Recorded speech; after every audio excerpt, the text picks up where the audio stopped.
You've been told that feeling lost means something's wrong with you, that you're behind, broken, falling apart, that you should have it all figured out by now, a clear path, a purpose. But if that were true, why do even the strongest people feel empty at night? Why do you lie in bed sometimes, staring at the ceiling, mind racing, wondering what the point of it all is? The truth is, feeling lost isn't a failure. It's the first step. The doorway. The crack in the illusion that life is supposed to be perfectly mapped out. Buddhist wisdom doesn't tell you to fix yourself. It shows you how to let go of pressure, of judgment, of the constant need to get somewhere. Tonight, you're not going to push those thoughts away. You're going to see through them. You're going to learn that emptiness isn't scary. It's peaceful, still, free. The Buddha taught that when we stop clinging, stop resisting, our minds become like a calm lake, clear, quiet, deep. And as you listen tonight, something will shift. The tight grip in your chest will ease. The noise in your head will soften, and you'll feel it. That maybe, just maybe, being lost is exactly where you're meant to be. This isn't just a sleep story. It's a release, a quiet returning to yourself. So if you're ready to stop fighting the fog and start resting in it, let's begin. You've been taught to fear not knowing, to panic when answers don't come, to believe that uncertainty is weakness and confusion is a problem to be solved. But what if that tension in your chest isn't something to fix? What if the space where nothing feels clear is actually the beginning of something important? Not a dead end, but a doorway. A quiet signal that you've outgrown old beliefs and something deeper is trying to break through. Tonight, we're going to walk straight into that space. Not to escape it, but to rest inside it. Because in Zen, not knowing isn't a failure. It's sacred. It's where the mind softens and something wiser begins to speak. When you stop needing all the answers, something inside begins to breathe again. That pressure to always get it right starts to loosen its grip. And in its place, a quiet presence arises. The beginner's mind. In Zen, they call it Shoshin, a state where you are open, curious, and willing to see the world not through the filters of past knowledge, but with fresh eyes. Most people spend their lives collecting certainty like trophies. But the more we try to define everything, the more boxed in we feel. We become full, too full to learn, too full to listen. Zen invites us to empty the cup, to let go of being the expert, the one who always knows, because when your mind is full, there's no room for truth to enter. But when you say, "I don't know," with honesty, not defeat, suddenly there's space. And in that space, life moves again. The beginner's mind isn't naive. It's not pretending to be clueless. It's a powerful stance of humility. A recognition that the universe is too vast, too alive to be fully grasped by thought alone. It's the willingness to admit, I don't know what will happen next.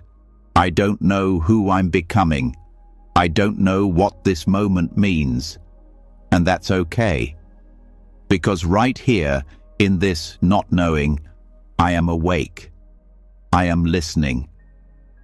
This attitude creates a different kind of intelligence, one that is responsive rather than reactive, a mind that listens before it decides. that notices what is rather than chasing what should be. This is why Zen practice often seems so paradoxical. The teachings don't hand you answers, they hand you presence. A quiet challenge. Stay with what is unresolved. Breathe through what feels unfinished. Do not rush to conclusions. In that space, something ancient stirs. And yet, this can feel so uncomfortable at first. The mind protests. It wants structure, clarity, a map. But in Zen, the map is burned. There's only the step you're taking now. Each moment, a path unfolding under your feet. And strangely, once you accept that you're walking without a map, you begin to see more clearly. Your eyes open wider, your ears become sharper, every detail comes alive because you're no longer looking for something else. You're right here. In beginner's mind, problems shift shape. You stop trying to fix everything and start to observe. What is this anxiety, really? What is this sadness asking for? You start to see how much of your suffering comes not from reality, but from the mind's need to label, solve, and control. The beginner's mind doesn't fight what is, it rests with it. It becomes intimate with it. It studies the storm without trying to change the weather. This way of being isn't passive, it's spacious. And in that space, things evolve naturally. Have you ever noticed how, when you stop forcing a solution, clarity often arises on its own? That's the intelligence of not knowing. The insight that blooms when you're no longer choking the moment with analysis. The beauty of Zen is that it teaches you to trust the unfolding, not because you have control, but because you've surrendered the illusion of needing it. There's a deep gentleness in this practice, a kind of respect for life's mystery. You stop interrogating the world like a courtroom witness. You start approaching it like a poem. There's no need to decode everything, no pressure to extract meaning from every feeling. Sometimes it's enough to simply feel, to let things be unclear, to let life speak in silence and space. This doesn't mean you lose your intelligence. In fact, your awareness sharpens, but your relationship with thinking changes. You stop believing every thought. You stop chasing certainty like a drug. And slowly, the mind that once felt like a prison becomes a garden. Ideas can come and go, emotions can rise and pass, and you, your true self, remain still beneath it all. Watching, breathing, being. This is the fertile ground Zen speaks of. The don't know mind is not a void, it's a seed bed, an open field where possibility lives. When you're no longer caught in rigid ideas of who you are or what your life should be, something new can begin to grow. Insight doesn't come from stacking more thoughts on top of each other. It comes from dissolving the ones that no longer serve you. From standing quietly at the edge of your knowing and allowing the unknown to guide you. Zen koans are built on this principle. They're not riddles to solve, they're tools to break the grip of the logical mind, to tilt you into confusion on purpose. Because in that moment of "I don't get it," your habitual thinking collapses, and in the silence that follows, something true can arise, not as a conclusion, but as a felt knowing, a shift in perception, the insight that can only bloom in stillness. When you begin to live this way, life becomes less of a chase and more of a dance. You don't need to know the next move. You just stay connected to the rhythm. When you lose balance, you return. When you feel lost, You breathe. You allow the moment to shape you rather than always trying to shape it. This is where peace lives. Not in having everything figured out, but in letting go of the need to. In beginner's mind, you start to see through illusions that once felt real.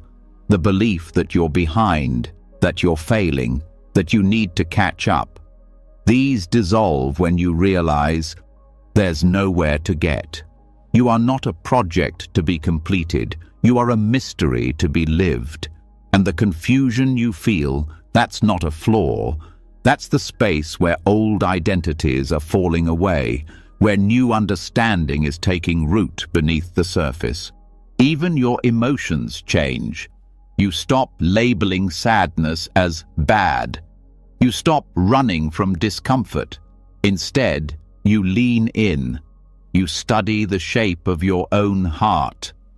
You notice how pain softens when it's allowed to speak. You learn to hold confusion with kindness, like a friend who's grieving. You don't rush it. You sit with it. You learn its language, and slowly it teaches you things no book ever could. This is the wisdom Zen offers. Not answers, but a way of being. A way of relating to your life that's rooted in curiosity, not control. Presence, not perfection. And when this becomes your path, something changes deep inside. You stop needing to escape. You stop craving distraction. You begin to rest, right here, even in the unknown, even in the dark. Your breathing slows, your shoulders soften. You realize the world doesn't need you to have it all figured out. It only asks that you show up, gently, honestly, willing to be changed by what you meet. That's all. And strangely, in that humility, you become strong, resilient, free, not because you've solved everything, but because you've made peace with not knowing. You no longer seek clarity like a prize. You let it come in its own time, and while you wait, you live, fully, even when it's messy, even when it's hard. You start to notice the beauty in small things, a breath, a breeze, the sound of silence at midnight. You realize these moments were always here. You were just too busy searching to feel them. So you begin again, not with goals or expectations, but with openness. The willingness to meet this moment as it is, to live in the question without demanding the answer. And in that surrender, the war inside you begins to end. There's a kind of peace that doesn't come from knowing everything. It comes from realizing you don't need to. And as you lie here now, listening, something softens further. That tightness in your chest, it starts to release. Not all at once, but slowly, like frost melting under the sun. You feel a quiet acceptance taking root, not resignation, presence. A feeling that says, I may not know where I'm going, but I trust this path. I trust this breath. I trust this moment. Zen doesn't promise clarity. It offers something better. Presence without answers. Peace without needing control. Joy that's not dependent on anything outside of you. And when you live this way, you're never truly lost. You're simply open, awake, listening. You see, the beginner's mind doesn't mean starting over from scratch. It means starting over from presence, returning to what is real, the breath, the body, the moment, again and again, not to escape the unknown, but to rest inside it, to trust it, to let it become your teacher. And slowly, something blooms. not a conclusion, not a plan, but a quiet knowing. You were never supposed to have it all figured out. You were only meant to be here, fully, tenderly, truthfully. This is where life lives, not in the answers, but in the courage to keep showing up with your heart open, even when nothing makes sense. So rest now. Let the questions stay unanswered. Let the path stay hidden.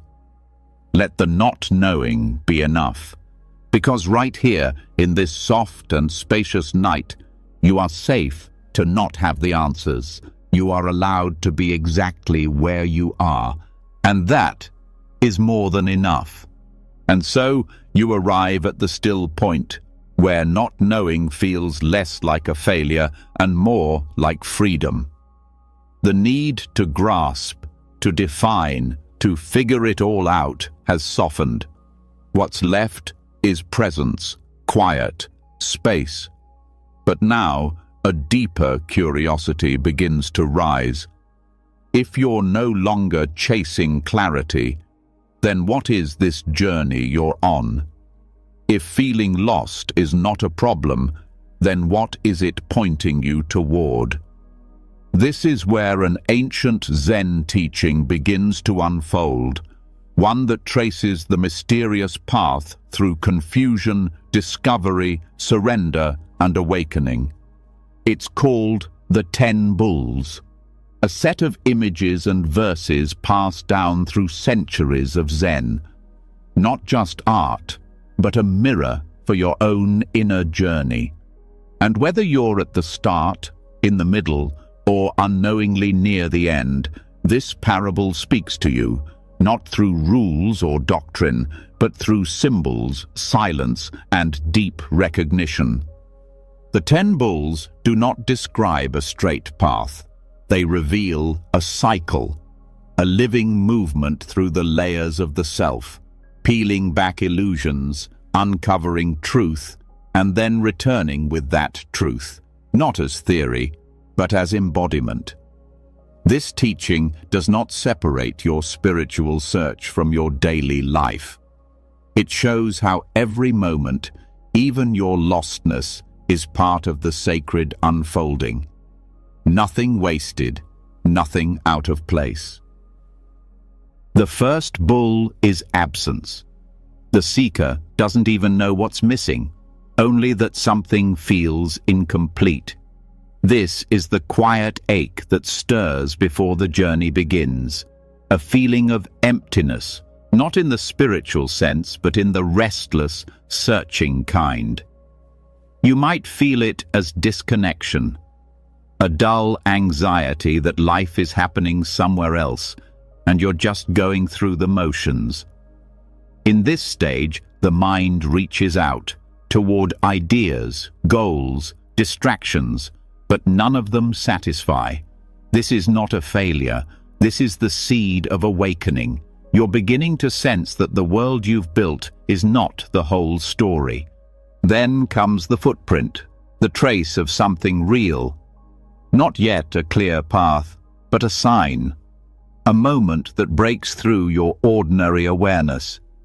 It might come in stillness, or crisis, or joy that doesn't make sense. Something deeper stirs.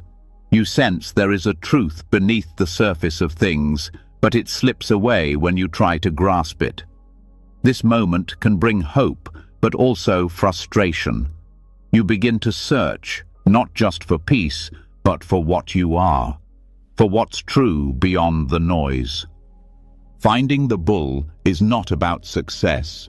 It's about recognition, a glimpse of your own mind, unfiltered. You see, even for a moment, what drives your suffering. You see how thoughts pull you, how emotions twist you, how desire and fear dance inside you. But rather than turning away, you begin to watch. You realize you are not the thoughts. You are the awareness noticing them. This is the bull, your true nature, seen briefly between the clouds. Catching the bull is messy. This is where the struggle begins. You now know there is more to life than your thoughts, but the habits of mind don't let go easily. Old patterns resist. The ego tightens its grip. You try to meditate, to be still, but your mind runs wild. You try to live with awareness, but anger, judgment, and insecurity keep pulling you back. You may feel like you're failing, but this tension is part of the process. You are beginning to see your own conditioning, not as identity, but as layers. And that seeing is everything. Taming the bull is not about control, but relationship. You stop trying to overpower your mind and start learning how to live with it.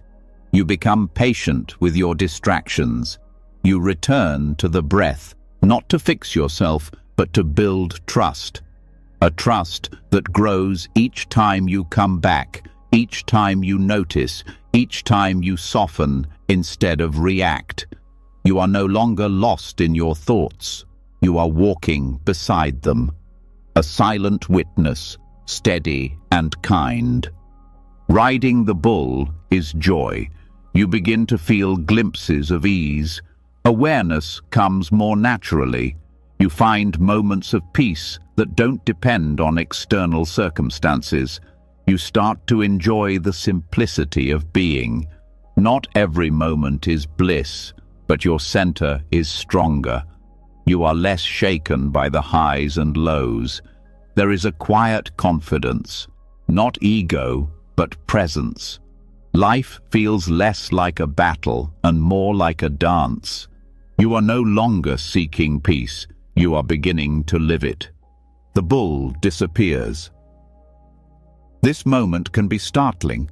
The self you were trying to awaken is gone. There is no longer a division between seeker and sought. What's left is awareness itself, clear, empty, awake. There are no fireworks here, no grand enlightenment, just a simplicity that is so total it can be hard to explain. You realize that all your efforts to reach truth were only necessary to exhaust the effort itself. What you were looking for was always here, but now you finally see it. The self disappears. The separation between you and life dissolves. No more observer and observed. Only this. Only now. This can feel like floating in space. Free, but disorienting. The mind cannot hold this moment. There are no concepts that fit. You may feel awe. You may feel nothing. Both are valid. What matters is that the illusion of separateness has faded. You are not in the world. You are the world. The breath, the wind, the sound, the silence. There is nothing outside of you and no you apart from it. Returning to the source means returning to the ordinary. But everything is different. You chop wood, carry water, but now there is clarity. No need to seek, no need to name. You eat when hungry, sleep when tired, but your presence is total. You are not trying to be spiritual. You are simply alive, fully, deeply, gently. This is the stage where wisdom becomes invisible. There is no performance, just truth, walking through the world in soft footsteps. Entering the marketplace with open hands is the final return. You do not retreat from the world, you move into it. But now you bring something rare, freedom that needs nothing. You are no longer here to teach or fix or prove. You are here to love, to serve, to embody stillness in motion. You move through crowds with quiet eyes. You speak from the heart. You smile without reason. And in your presence, others feel something shift, not because of what you say, but because of what you are, spacious, present, whole. This entire journey is not about achieving anything. It's about seeing through everything that kept you from what already is. The 10 bulls do not take you somewhere else. They bring you home, to this breath, this body, this moment. And they remind you, even your confusion was sacred. Even your wandering was the path. Every lost step, every doubt, every question was part of your unfolding. This teaching reveals that awakening is not a single moment, but a rhythm, a spiral. You will lose the bull again. You will forget. You will fall back into ego, reactivity, distraction. But now you know the way back. You've seen the trace, you've touched the truth, and it never leaves you. Even when your mind is clouded, your heart remembers. Even when you feel alone, something inside is quietly steady. You learn that every stage is valuable, that there is no superior place to stand. Whether you're glimpsing the bull for the first time or walking back into the world with open hands, you are living the Dharma. There is no rush, no timeline, only the invitation to stay close to your own experience, to let it unfold with trust and curiosity. Zen doesn't ask you to believe, it asks you to look, to see for yourself. And what you see may change everything. Because once you've tasted presence, even for a breath, you know there's something deeper than fear, deeper than identity, deeper than all the thoughts that cloud your sleep. The 10 bulls aren't just a map of spiritual awakening. They're a reminder that even when you don't know where you are not off course. Even when you feel like nothing makes sense, you are still on the path. Confusion is not the opposite of truth. It's often the doorway to it. So when you feel lost, again, don't panic. Breathe, watch, listen. The bull is always near, sometimes hidden, sometimes running wild, sometimes sitting quietly beside you, waiting to be seen. Let this be your practice, not to chase it, but to notice, to stay with yourself gently, to live each moment as if it contains the whole truth, because it does. There is nothing more to seek, nothing more to fix, only this, the breath, the presence, the silence that holds it all.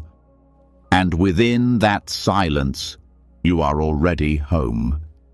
So much of what shapes your life never began with you. Thoughts arise, emotions stir, decisions get made. And yet, sometimes it all feels foreign, as if you're reacting from a place you can't name. Even after catching glimpses of clarity, even after returning to presence, the pull of old habits remains. You notice that certain patterns repeat themselves, no matter how awake you try to be. Something deeper is at play, something older than memory, yet alive in every choice.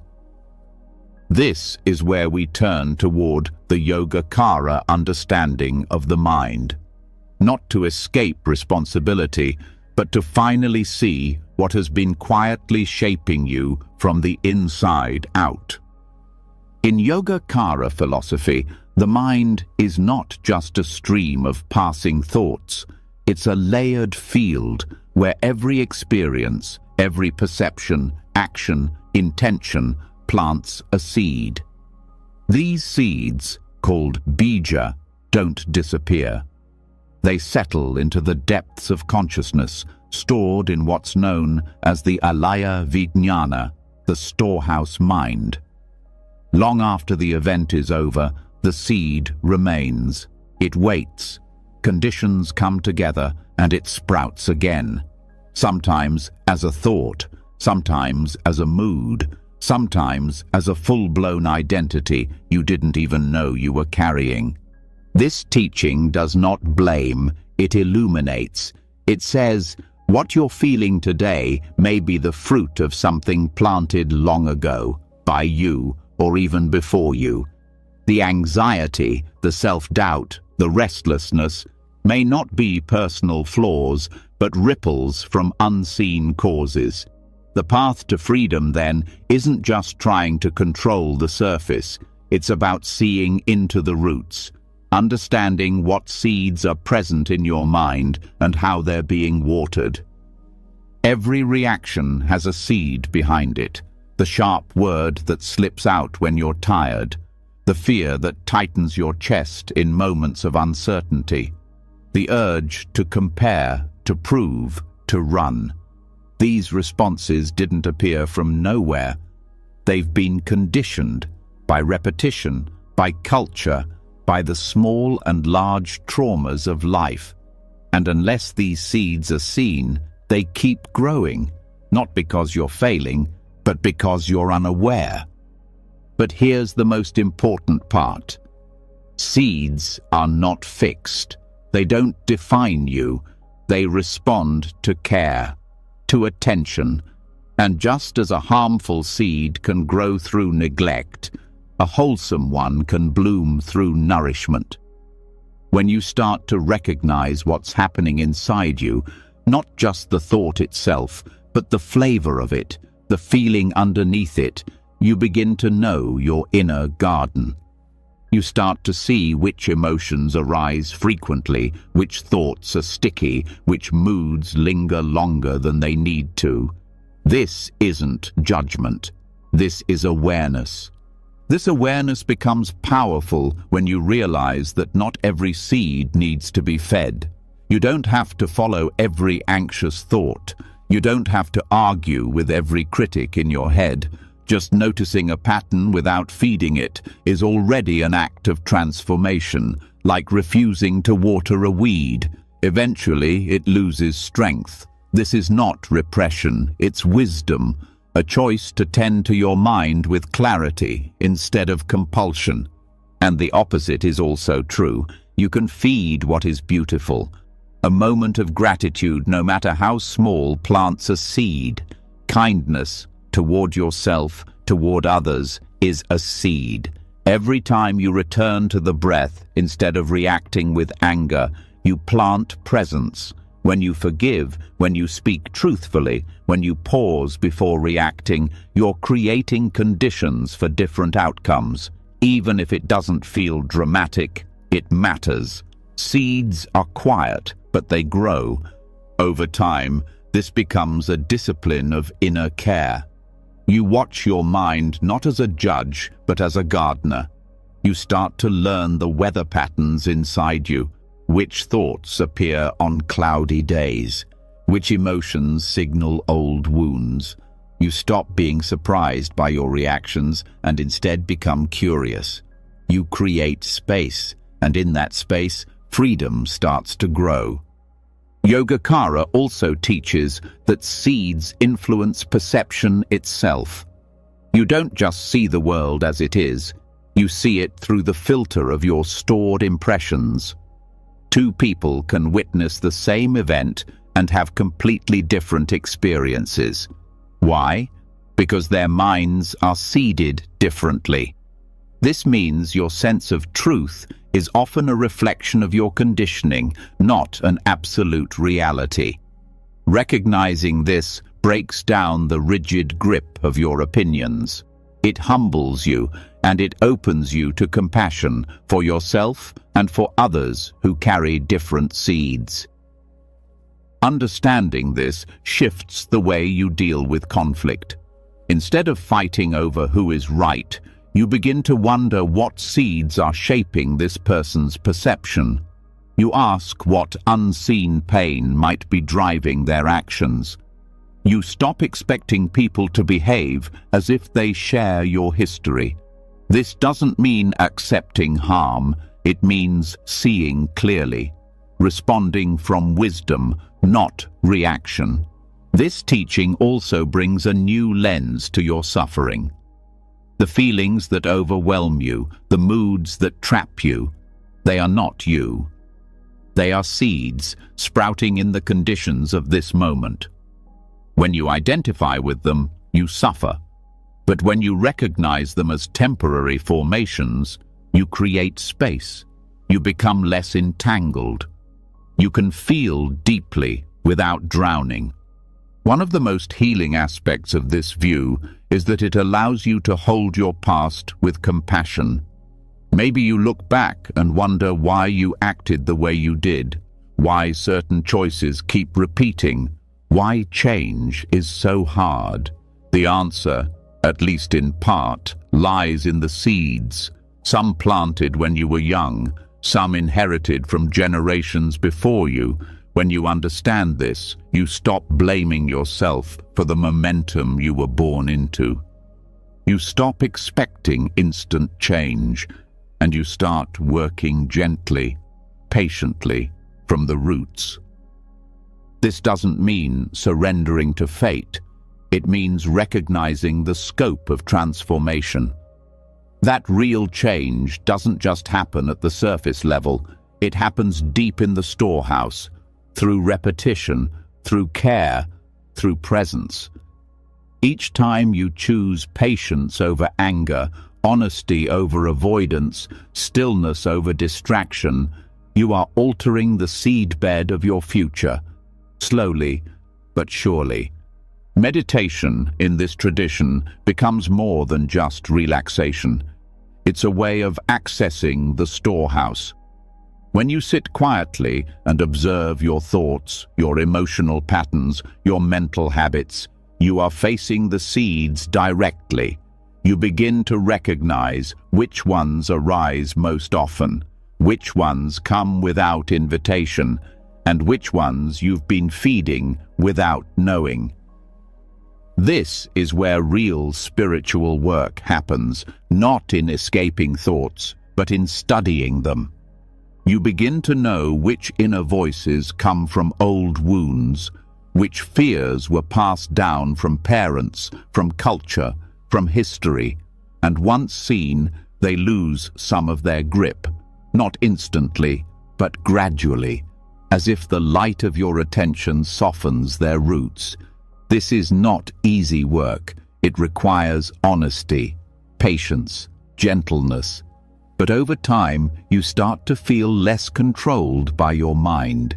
You become more responsive, less reactive, and your suffering becomes a teacher, not a punishment. This also helps you understand why progress feels inconsistent, why some days you feel centered and others completely overwhelmed.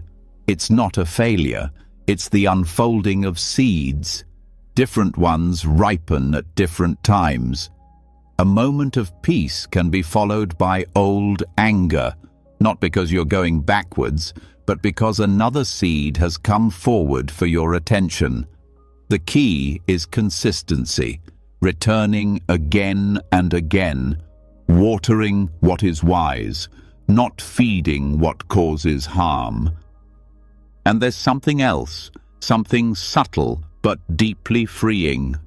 When you understand that seeds shape experience, you stop clinging to your highs and stop fearing your lows.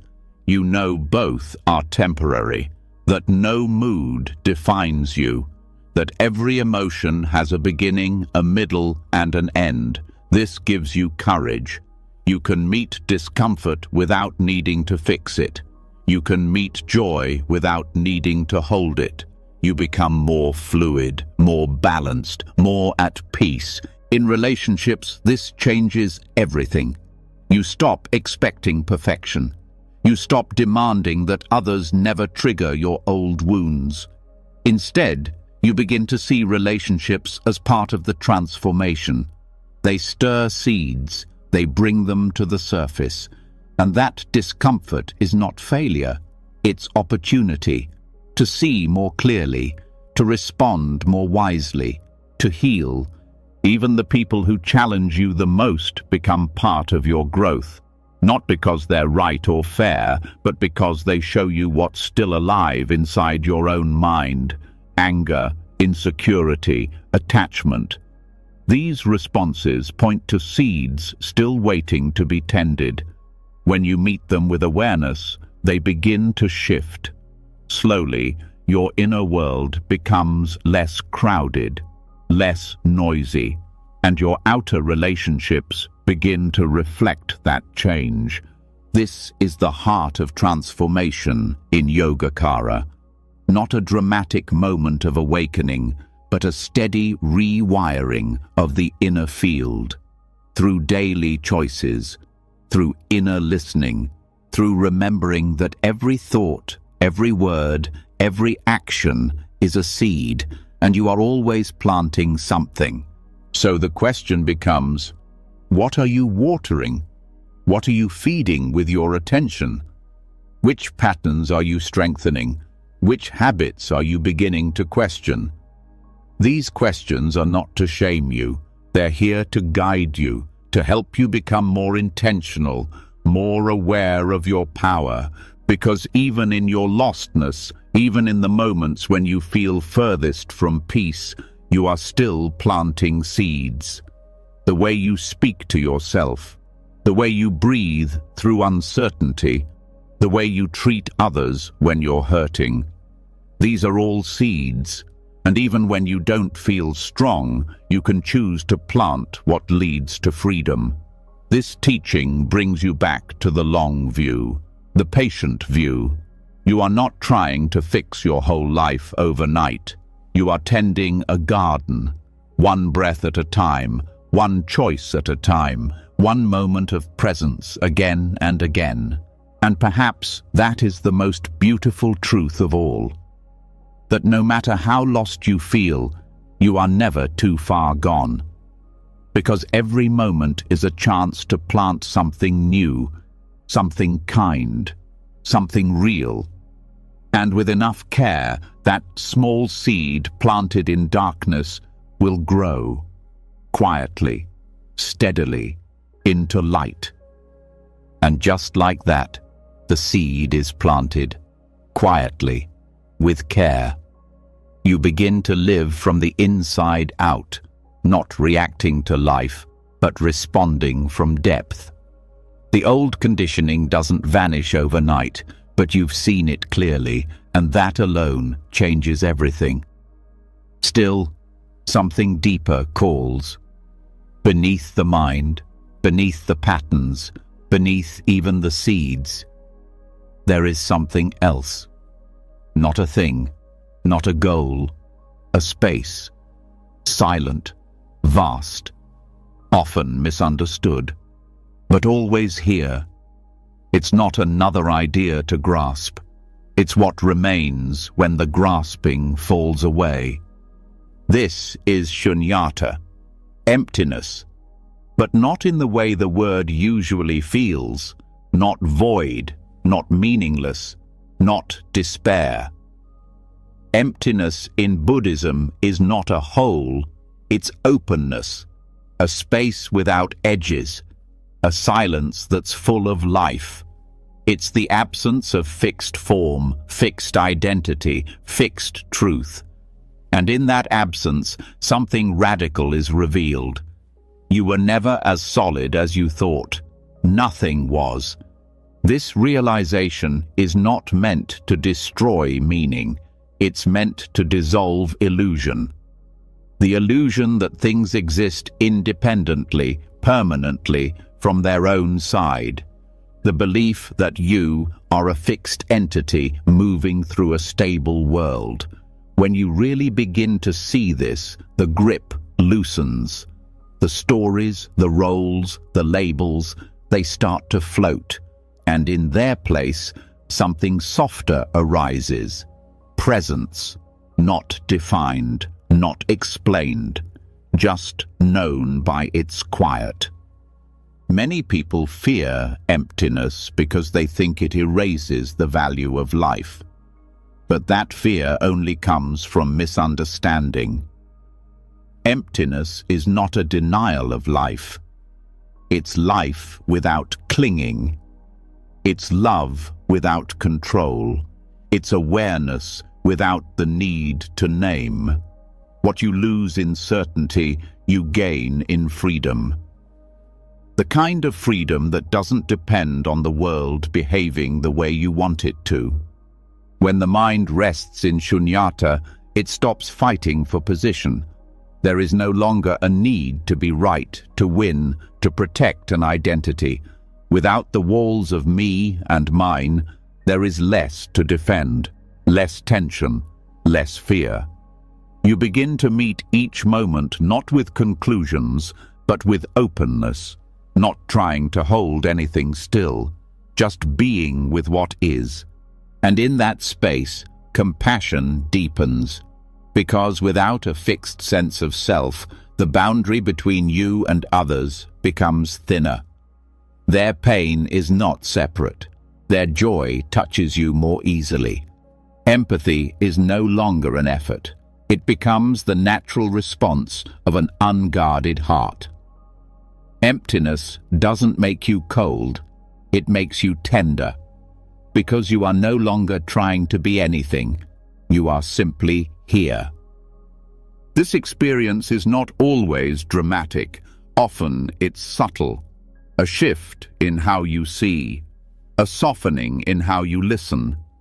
A moment where the usual sense of separation fades and what's left is just presence. No label, no inner commentary, just the unfolding of experience, moment to moment, without a center, without resistance. Even suffering changes in this space. Pain still arises, of course it does, but it doesn't stick in the same way. Without a solid self to cling to it, pain becomes sensation, experience. Something to meet with care, but not something to become. This isn't denial, it's clarity, a quiet clarity that lets the heart stay open, even in grief, even in loss. And the same is true for joy. You don't need to possess it to feel it fully. You don't need to fear its ending. Joy, too, is empty. Not in a hollow way, but in a free way. It comes, it goes. You bow to it without needing it to stay. And in doing so, you are no longer a hostage to conditions. You are free to love what is, as it is. This freedom can be disorienting at first. The mind wants something to hold, a belief, a purpose, a structure. But shunyata is not nihilism. It doesn't say nothing matters. It says nothing is fixed. And that includes meaning. You are free to create meaning, but you're no longer trapped by it. You see meaning as a living thing, not a final truth. That shift changes how you live. You stop asking, what is the meaning of life, as if there is one final answer to be discovered. Instead, you ask, how can I meet this moment fully? And the moment answers you, not with words, but with a quiet pulse that runs through everything, a knowing that doesn't need explanation. Shunyata also changes your relationship with time. When there is no fixed self to defend or promote, the urgency to become someone fades. You're no longer rushing toward a future identity. You begin to relax into the present, not because you're giving up, but because you're waking up. You start to see how much of your suffering came from trying to hold on to what was never yours to keep. In this space, death itself begins to feel different, not as a final failure, but as part of the unfolding. The ego fears death because it believes it is the end. But shunyata reveals that what you are has no fixed beginning or end. What dies is the story. What remains is the space where all stories begin and dissolve. Resting in emptiness doesn't mean you lose function. You still act. You still choose. But your actions arise from presence, not pressure. You stop performing your life and begin living it. You stop trying to prove something and start listening deeply to what is here beneath the surface. This listening is not passive, it's alert. It's how insight arises, not from thinking harder, but from letting the noise drop away. In the silence, clarity appears, not as a conclusion, but as a direct seeing. You don't figure things out, you feel them emerge like mist lifting from a field. This is the wisdom that emptiness offers, a truth that doesn't need to be grasped to be real. And yet, this truth cannot be forced. You can't make yourself experience shunyata, but you can learn to stop resisting it. You can stop clinging to the need for meaning, the need for control, the need to always know. And in that letting go, something opens. Not something new, but something that was always here, waiting behind the noise. This doesn't mean life becomes easy. It means life becomes real, direct, undivided. You feel what you feel without needing to package it. You meet people where they are without needing to fix them. You live not to prove worth, but to express presence. And that expression is its own kind of fulfillment, one that doesn't depend on applause. You may still struggle, still forget, still fall into old stories, but now you know there is a space beneath all of it, a silence that is never disturbed. And even in your most painful moments, that silence holds you. Not by removing pain, but by making room for it. A vast room where everything can arise and everything can pass. When you start to trust this space, your relationship with effort shifts. You still practice, you still grow, but the striving softens.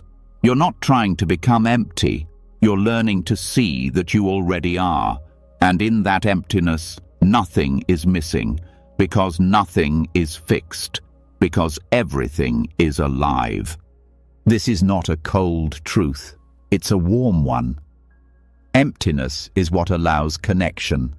Without fixed borders, life flows. Without rigid definitions, love becomes expansive. Without the need to defend your identity, you become available to others, to change, to truth. Not because you've given up on self, but because you've seen through it. And this seeing brings peace. Not the peace of comfort, but the peace of openness, of not needing to hold everything together, of trusting that the ground beneath your feet doesn't have to be solid for you to walk. That life doesn't have to be understood for you to belong. This is shunyata, not a concept, not a belief, a lived reality, a space that can hold your joy, your grief, your uncertainty, your beauty, a space that asks nothing from you, but that offers everything, once you stop trying to possess it. So you rest, not in answers, not in identities, but in the absence that holds it all, the absence that is not empty of life, but empty of struggle, empty of should, empty of comparison. In this emptiness, you are full of presence, of possibility, of quiet truth. And from that place, everything you do becomes different, softer, freer, less bound by outcome, more rooted in presence. And that presence is enough, always has been. Because when you stop needing to make meaning, Life shows you meaning in ways you never expected, not through certainty, but through awe, not through explanation, but through intimacy. The kind of intimacy that needs no words, just space, just breath, just now. So you rest, not needing to explain anything, no longer chasing solid ground. From that stillness, life keeps moving, not as something to control, but as something to meet. And even within that peace, there's a return to the world, to the everyday, to the cycles that pull you in again, the same thoughts, the same patterns, the same questions. You notice them with more softness now, but still they return.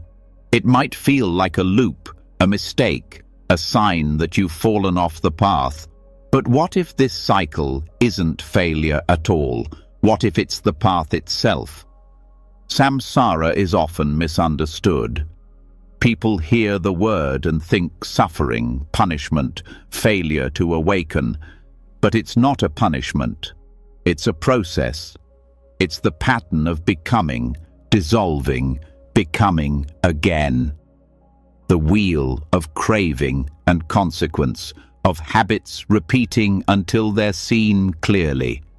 It's not a problem to erase. It's a labyrinth, complex, confusing, but not without meaning.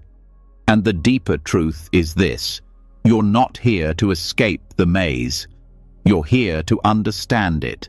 Cyclical suffering doesn't mean you're doing life wrong. It means you're still learning. The same emotions rising again don't prove you've failed. They show you where you still hold tightly, where old stories still speak, where deeper understanding is waiting. You aren't meant to walk a straight line. You're meant to spiral inward, meeting the same places from a wiser place each time. The turning of samsara is personal, but also shared. Your experience of it may be subtle, shifts in mood, restless cravings, emotional habits that come back just when you thought they were gone. It may also be loud, relationships repeating, choices echoing, mistakes recurring, and you may ask, why am I back here again? But the answer isn't because you failed. The answer is because you're ready to see something more clearly this time. Awareness doesn't always stop the return, but it changes what you do when it happens. In Buddhist thought, samsara isn't just external reality, it's the projection of an inner landscape. It's how we interpret experience through grasping, aversion, and delusion. These aren't sins, they're misunderstandings. You grasp what you think will make you whole. You push away what you fear will hurt you. You forget the emptiness of it all and try to make it solid. And this is how the cycle keeps turning. But there's wisdom even in that. Because over time, the very things that cause pain also become your teachers. The pattern shows itself not to punish, but to invite attention. And as you bring presence to each loop, something loosens, maybe just a little, maybe not all at once, but a shift happens. You catch the craving before it turns into clinging. You feel the anger without letting it define your actions. You notice the fear, but choose to stay open anyway. In this way, samsara becomes a teacher, not because it's gentle, but because it's honest. It reflects you to yourself again and again until you see through the illusion. The pattern isn't random, it's precise. Every moment arrives shaped by the seeds you've planted, the conditions you've created, and this includes the conditions you're no longer fueling, the ones you've begun to outgrow. The wheel doesn't turn forever in the same way. It shifts with your attention. This makes your practice not just about stopping pain, but about seeing pain clearly. You begin to understand your suffering as feedback, not punishment. It tells you where you're still holding on, where you've believed something false, where you've turned away from your own wisdom. You don't need to fight this. You need to listen, because hidden in the confusion is the clue, the thread, the path. The maze becomes less threatening when you stop expecting a straight exit, when you learn to sit down right where you are and study the walls, the echo, the rhythm. Samsara doesn't require panic. It asks for presence, a willingness to be where you are, even when it's messy, especially then, because that's when the most subtle insights come. These insights are rarely loud. They arrive as shifts in how you respond. The craving arises and you pause. The thought repeats and you don't believe it. The feeling floods your chest and you meet it with breath instead of blame. These moments may seem small, but they are everything. Each one turns the wheel in a new direction. Each one creates space, and in that space, the cycle begins to dissolve. The idea isn't to escape life. The idea is to live with more clarity, to stop spinning from reaction and begin moving with intention. This doesn't mean you never suffer. It means suffering no longer defines you. You don't build your identity on it. You don't let it drag you blindly. You walk with it. And sometimes you walk beyond it. Samsara is vast because it reflects everything, not just pain, but joy too. And even joy can become a loop when it's clung to, when it becomes another form of grasping. That's why even beauty must be met with balance, with awareness. You enjoy the moment, but you don't try to freeze it.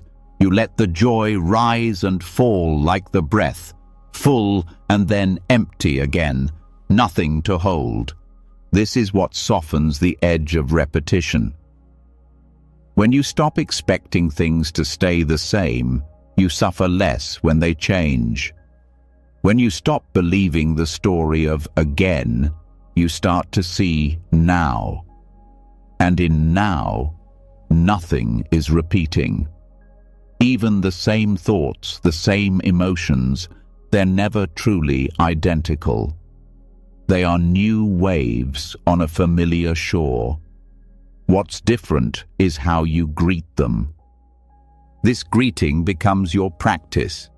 You stop asking, "Why is this happening again?" and instead ask, "How can I meet this freshly?" And that changes everything. Because in samsara, it's not what happens that matters most, it's how you relate to it. The moment you stop reacting in the old way, you create a gap, and in that gap, insight is born. The insight may be wordless. It may not arrive as understanding. It may simply be peace. The sense that you no longer have to fix anything. You're here. You're breathing. You're witnessing the wheel turn, but you're not trapped inside it. You're aware of the movement without being moved by it. That's liberation, not escape, but intimacy with what is. Samsara, seen this way, becomes less of a prison and more of a mirror. It shows you what you haven't fully met yet, where you still resist, where you still forget your own nature. And that forgetfulness is not wrong. It's part of the unfolding. The forgetting leads you to the remembering. The falling leads you to the rising. Nothing is wasted. This is why every return to the same place can be a deeper descent, not a failure. The pattern might look the same, but your awareness isn't. And it's your awareness that shapes the path. The more you see, the less you react. The less you react, the more you rest. And in that rest, you begin to recognize the space between the turns of the wheel. That space grows over time. It becomes something steady inside you, a still point. Not a place you escape to, but a place you live from. And from that place, you can move through samsara without being defined by it.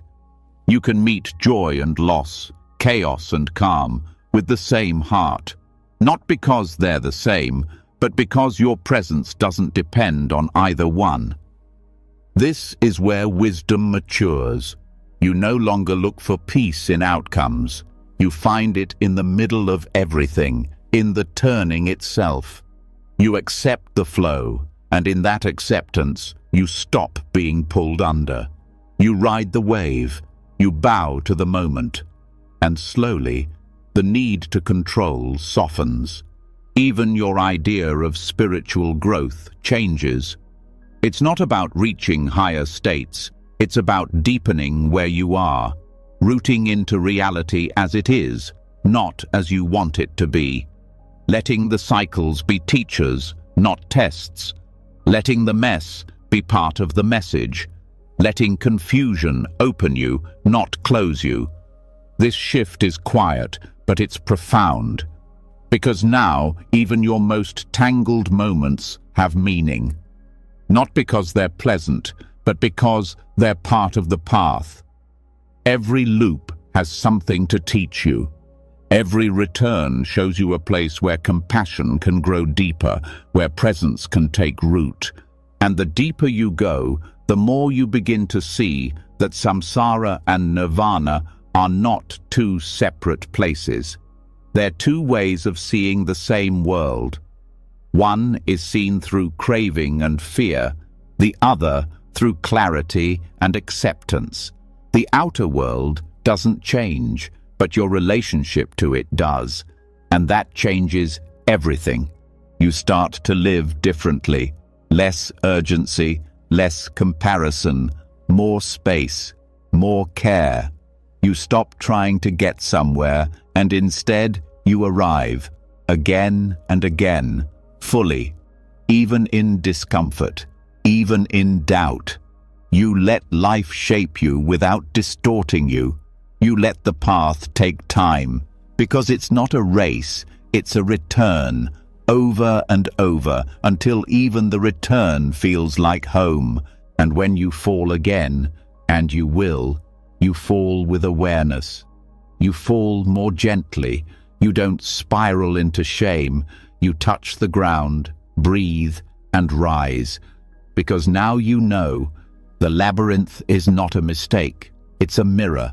And the path through it is made by how you walk it, with presence, with honesty, with a heart willing to stay, not to escape, not to win, but to understand. And through that understanding, to be free. You begin to see that even the return holds wisdom, that each turn through the labyrinth is a call to look more closely, not to escape. Nothing is wasted, not even the pain, especially not the pain. Because in the moments you try hardest to resist, to run, to hide, something old appears, something many have met before you, that voice, that pressure, that doubt, the one that shows up not to comfort, but to challenge. In Buddhist tradition, this presence has a name, not to blame, but to recognize, Mara, often misunderstood as evil, as the enemy. But what if Mara isn't just here to tempt or destroy? What if Mara is the mirror you've been avoiding? Mara appears in many forms, not always dramatic, sometimes as boredom, as self-pity, as the thought that you'll never be enough, sometimes as ambition dressed in spiritual language, other times as the voice that says you've already failed, so why bother continuing? Mara doesn't need horns or fire. Mara uses your own mind, doubt, desire, fear, fatigue. each one a thread he weaves into your thoughts until they feel like truth. But they are not truth. They are invitations, not pleasant ones, but necessary. The Buddha didn't conquer Mara by force. He didn't banish him with violence. He did something more radical. He saw him, named him, and stayed. Over and over Mara would appear, trying to push the Buddha off his seat under the Bodhi tree. And each time the Buddha would simply say, "I see you, Mara." No fear, no fight, just awareness. And Mara would vanish, not because he was destroyed, but because he was no longer hidden. This is the key. Mara operates in shadows, in avoidance, in the stories you don't want to question. The more you run, the stronger he seems. But when you turn toward him, without panic, without judgment, his shape begins to dissolve, because Mara thrives on unconsciousness. He feeds on unexamined beliefs. Once you bring light to them, they lose their grip. Not instantly, not easily, but steadily.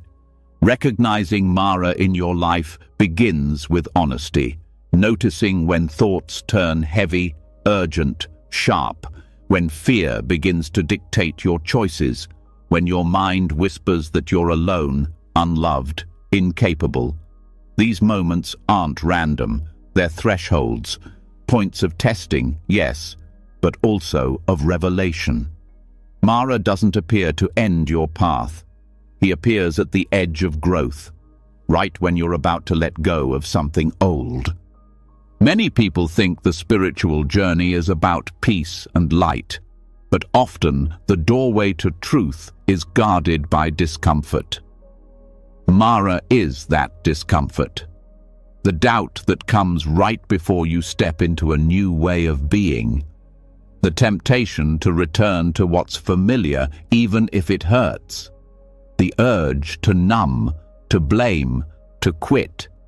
Not because you're weak, but because something inside you is being confronted, and it doesn't want to change. But change doesn't come from force. It comes from clarity. From sitting with your confusion instead of trying to silence it. From meeting your resistance not with shame, but with curiosity. What is this thought protecting? What part of me still believes I am not enough? What would happen if I didn't believe this voice? Mara's greatest trick is making you identify with your lowest moments, making you believe the doubt is yours, that the anger is who you are, that the fear means you should stop. But when you begin to observe instead of merge, something powerful happens. You create space.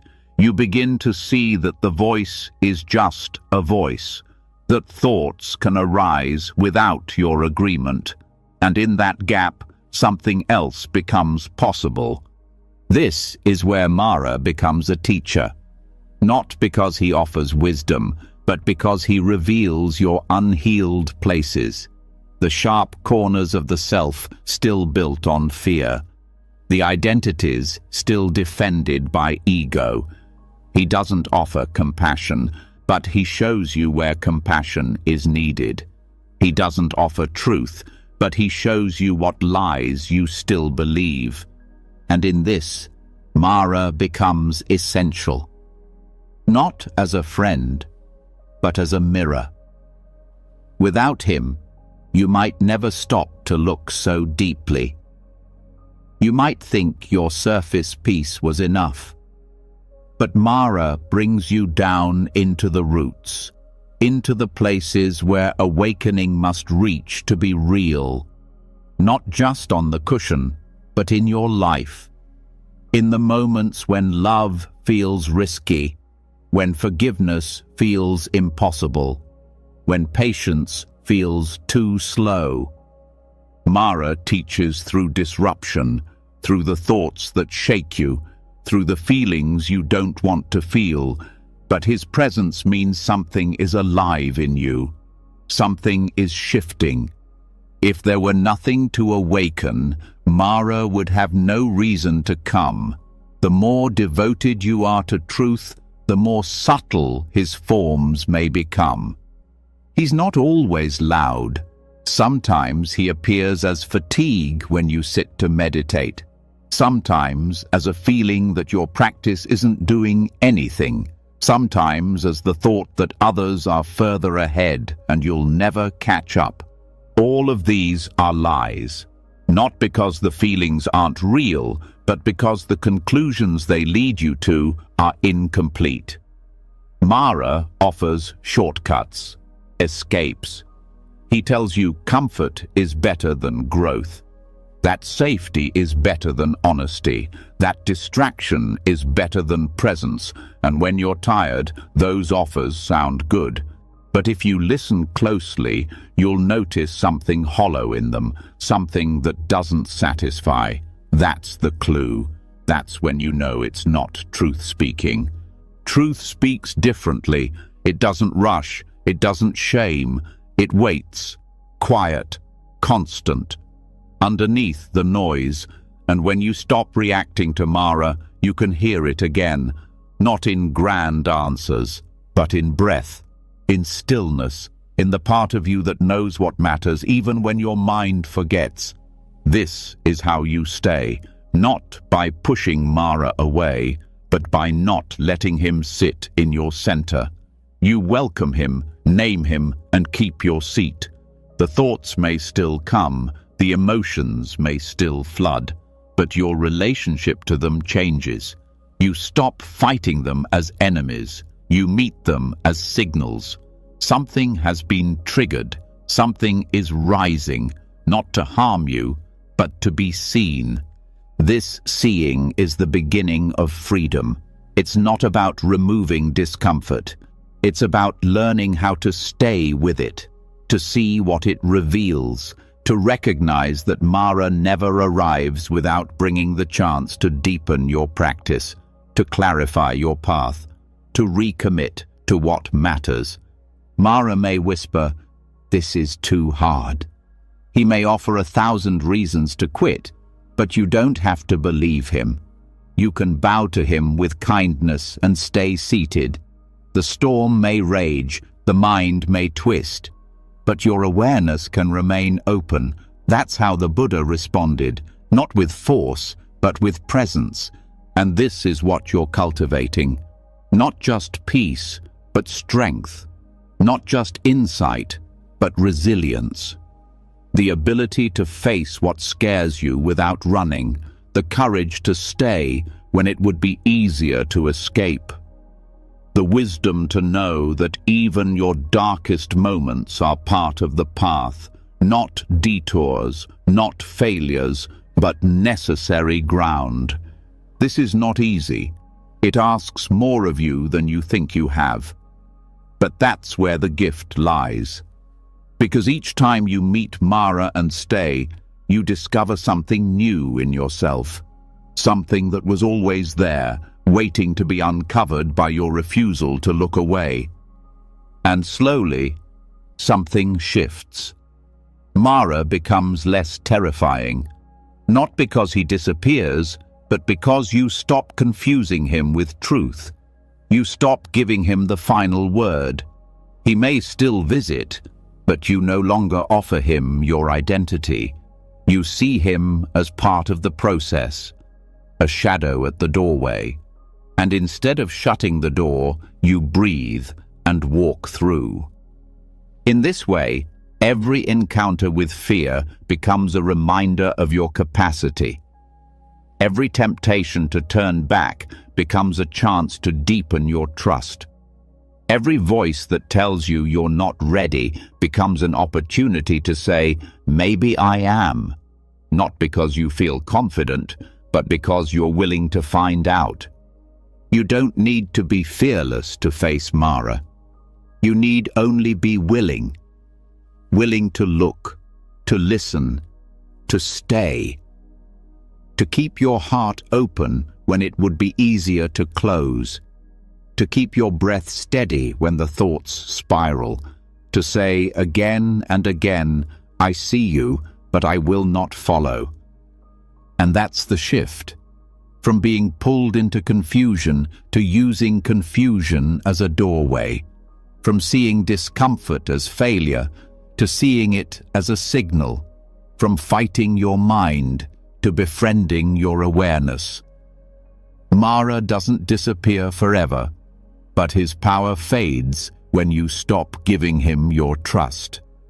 So when he returns, and he will, you can meet him differently, with steadiness, with compassion, with the quiet strength that says, "You are not my enemy, you are my mirror, and I will use what you reveal, not to turn away from myself, but to turn more fully toward truth."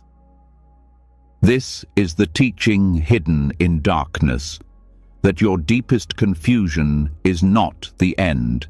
It is the place where awakening begins, not because you rise above it, but because you enter it fully with eyes open. And in that brave seeing, Mara loses his throne, not through defeat, but through your refusal to abandon yourself. Even when you see through Mara, even when you stop letting fear dictate your steps, something inside still reaches. It wants certainty, it wants proof, it wants the final answer that will make it all make sense.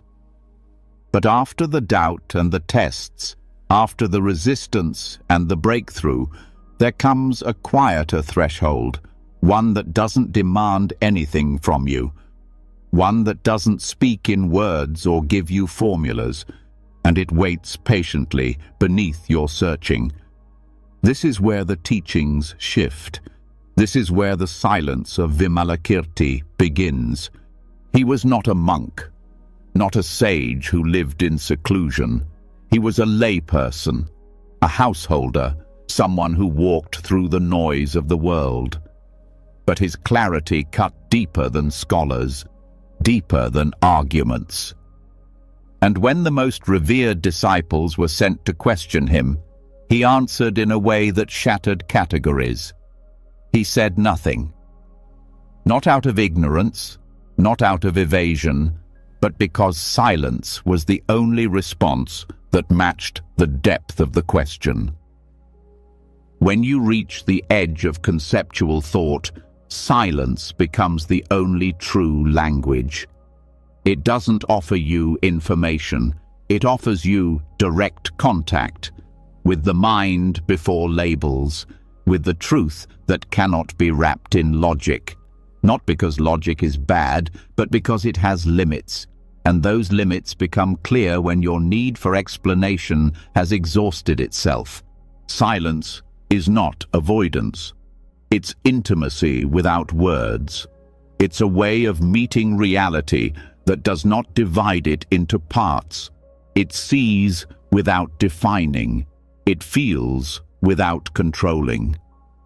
And in that openness, a different kind of knowing arises. One that cannot be quoted, but can be lived. One that cannot be captured, but can be trusted. This kind of silence is not the absence of sound, it's the absence of struggle. It's what remains when the mind stops demanding resolution, when it no longer insists that every feeling be explained, every experience labeled, every question answered. In this space, the need to fix dissolves. You stop measuring your progress, you stop performing your path. You simply rest in what is here. The silence Vimalakirti offered wasn't passive. It was a response more powerful than debate. It exposed the limits of doctrine. It showed that ultimate truth is not something you hold, it's something that holds you. And once you begin to taste that, the urge to argue fades, the hunger for conclusions softens. You don't need to win anything, You begin to live more fully because you're no longer trying to wrap life in neat explanations. This does not mean you stop thinking. It means thinking no longer owns you. You can use the mind like a tool, but you no longer confuse it with reality. You know when to speak and when to stop. You recognize when words help and when they divide. And this changes how you communicate, not just with others, but with yourself. Inner silence doesn't mean the mind stops producing thoughts. It means you stop clinging to them. They pass like clouds. You feel them arise, but you don't build identity around them. You stop trying to narrate every moment. You let the present unfold without needing to capture it. And in that surrender, you find a peace that thinking cannot reach. This is not about becoming numb. It's about becoming clear. Because in silence, you start to hear more. The subtleties of experience, the quiet feedback of your body, the underlying tone of your emotions. Words can hide truth. Silence reveals it. And the longer you can stay in that space, the more naturally wisdom arises. Not as a conclusion, but as a quality of presence. In many traditions, silence is treated as a retreat from life. But here, silence is not withdrawal. It's full participation without resistance. It's being so present that nothing extra is needed. You're not spacing out, you're arriving completely. You don't need a script, you don't need to analyze, you need only to feel the fullness of now. That kind of silence teaches you more than books ever could, because it teaches from within, from direct contact with what is real, not filtered through opinion, not diluted by interpretation, just raw, quiet presence. And once you learn to rest in that, you no longer fear not having the right words. You trust the experience. You let it be enough. Vimalakirti's silence was not a tactic. It was transmission. It pointed to something beyond form, to a truth that lives inside you already, but it gets buried under noise, mental noise, emotional noise, social noise. The silence cuts through it, not violently, but like clear water dissolving the dust. It doesn't need to argue, it simply shines, and that shining touches others.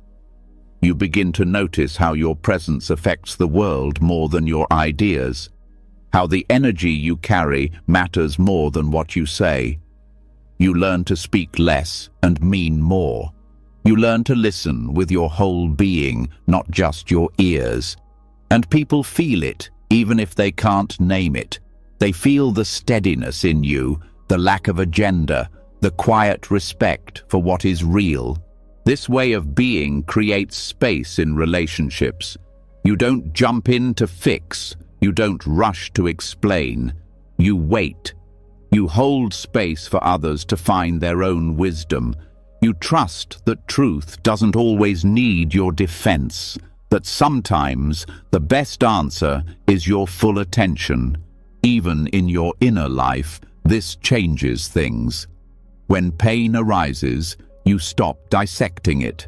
You feel it fully without needing to describe it. You let it move. When joy arises, you let it glow without trying to hold it still. Silence gives everything room to breathe, and from that breath, insight blossoms. This silence is not fragile. It's strong. It can hold your confusion, your doubt, your grief. It can hold joy without turning it into a goal.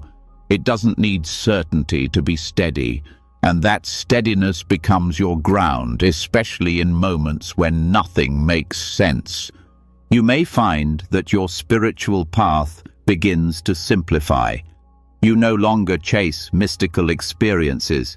You stop collecting philosophies. You return to the basics: breath, body, presence. You realize that truth isn't something you arrive at. It's something you recognize, and that recognition happens in stillness. This stillness is not always peaceful at first. It can feel raw, exposed. You may see things you've avoided.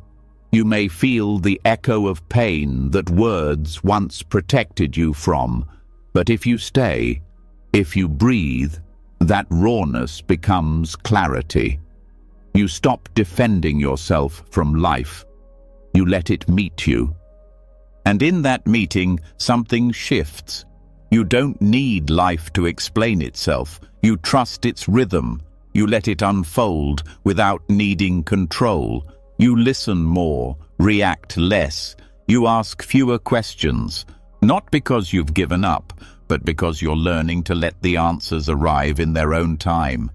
You start to see that silence is not a pause between truths. It is a truth. A living, breathing field where everything finds its place. Not fixed, but fluid. Not static, but full of possibility. And in that field, you begin to live differently. You don't need to name every stage of your growth. You don't need to prove your insights. You carry them like a lamp in the dark, quiet, steady, enough. You meet life as it is, without needing it to reassure you. You stop performing and start being, fully, without decoration. And others feel it. They may not understand what's different about you, but they feel the stillness, the non-reactivity, the depth. And in that depth, they find space for their own reflection. Your silence becomes an offering, not of answers, but of permission, to slow down, to feel, to be. The teachings of Vimalakirti aren't about techniques, they're about presence. They invite you to stop searching for the perfect path and instead inhabit the truth that's already here, to meet each moment without needing to speak over it, to let silence do its work. And that work is ongoing. It's not a state you reach, but a practice you return to, a space you keep clearing so life can speak through you, not loudly, not dramatically, but truthfully.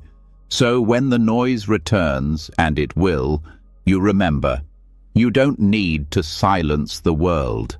You only need to rest in the silence that holds it all, not as an escape, but as a foundation, not to turn away, but to turn inward, where the deepest truths do not shout. They wait, they breathe, they hold. And in that quiet holding, you find everything you were seeking, not in the answer, but in the space that no longer needs one. The silence doesn't end. It simply deepens into something wider, something that no longer separates this moment from the next, or this breath from the world around you. Stillness reveals something more than peace. It shows you connection. Not connection as a theory, but as direct experience, the sense that nothing stands alone, that every movement, thought, sound, and pause is part of a larger whole. And suddenly, even your feeling of being lost doesn't isolate you. It places you within a vast, living network, a pattern beyond comprehension, but not beyond presence. This is where the Avatamsaka Sutra begins to speak. It does not speak in commandments. It paints visions, layered, infinite, interwoven worlds, each one reflecting all the others. A single leaf contains galaxies. A single thought ripples through time. The text does not try to make sense in the way the linear mind demands. It expands your sense of what's possible. It opens you to a world where your life is not separate from anything else, where everything you touch, feel, think, and do exists inside a net of boundless reflection. This teaching isn't meant to overwhelm, it's meant to reorient, to shift your perspective from separation to total intimacy. Because when you're caught in confusion, it's easy to feel like you've stepped off the path, as if there's a map you've failed to follow. But the Avatamsaka reveals there is no single path. There are infinite threads, and they all meet. Every step you take, no matter how uncertain, intersects with countless others. You are never outside the web. Even your detours belong. In this vision, a single action holds weight far beyond its appearance. A kind word, a silent prayer, a simple pause before reacting. Each one sends vibrations through the entire network of life.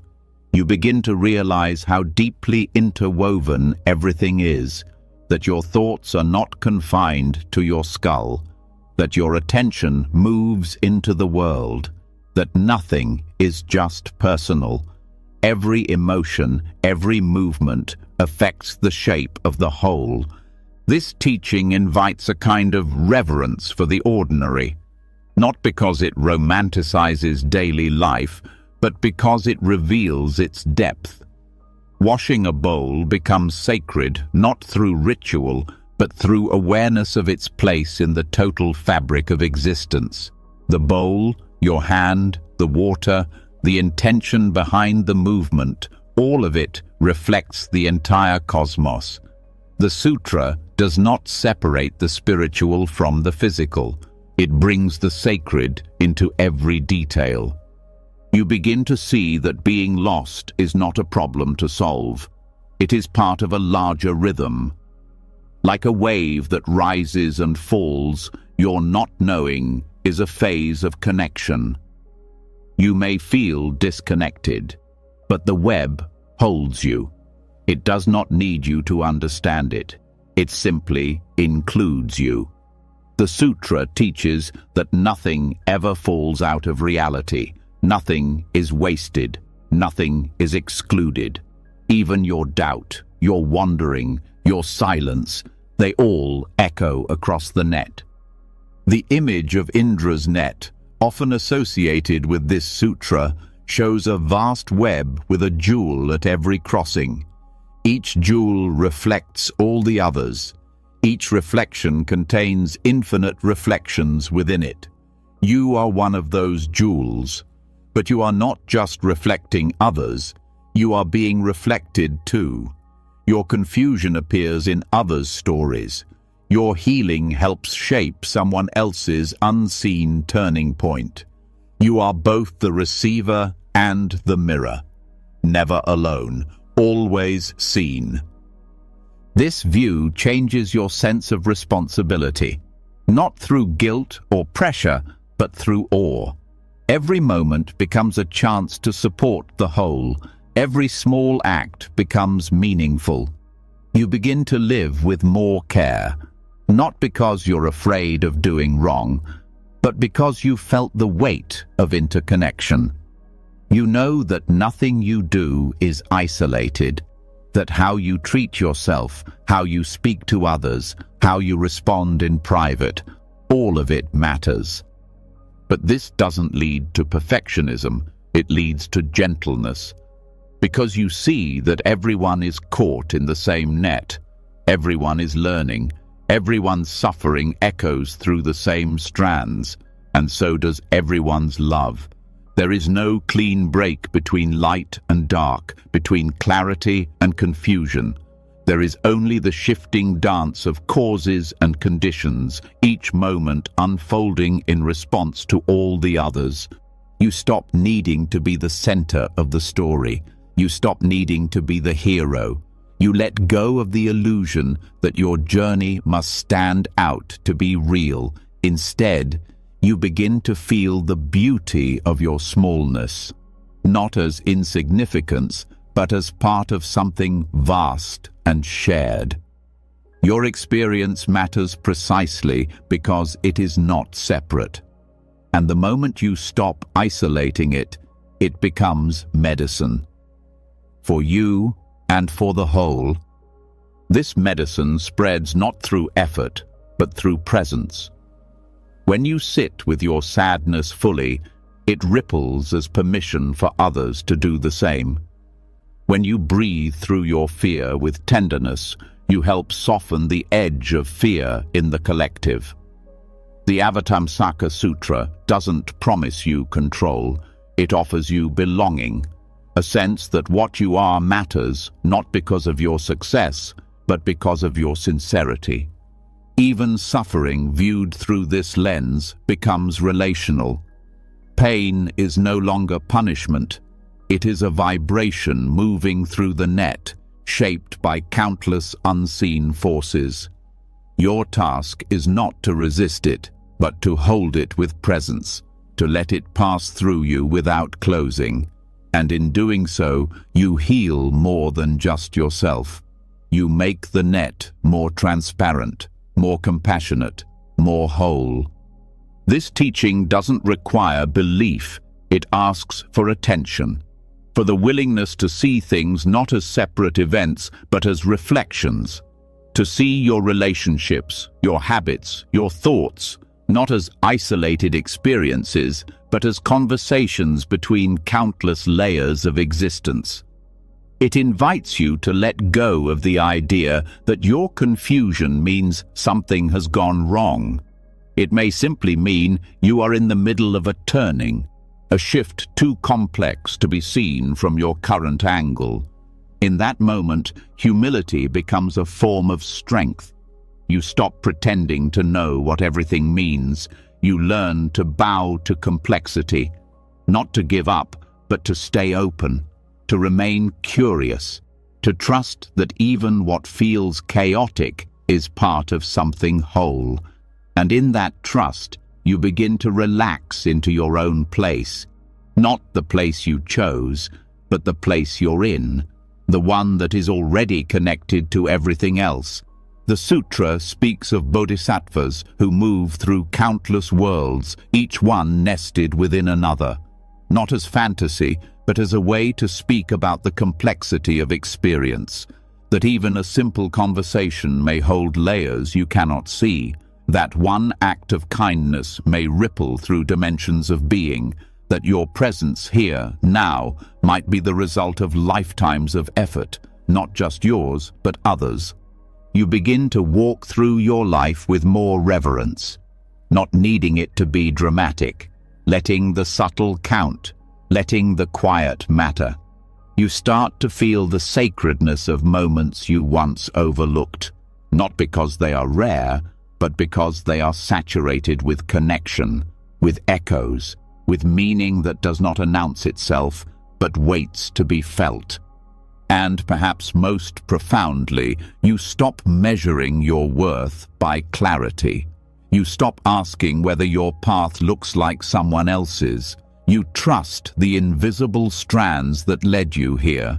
You stop trying to rush toward some imagined destination. You realize that the feeling of being suspended, of floating without direction, may be exactly what the web needs in this moment. Not your certainty, but your openness. Not your answers, but your willingness to stay. This sutra does not simplify life. It reveals its endless depth. But in doing so, it quiets the urgency to figure it all out. You start to listen for the patterns, for the subtle harmonies, for the guidance that does not shout. And sometimes you'll find yourself moving differently, speaking with less noise, walking with more care, not because you're trying to be spiritual, but because you've remembered that nothing stands alone, and that includes your confusion, your grief, your lostness.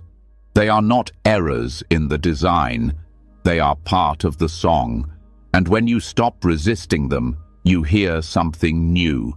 Not the sound of answers, but the echo of truth, reverberating through every thread. You are not waiting to belong. You already do.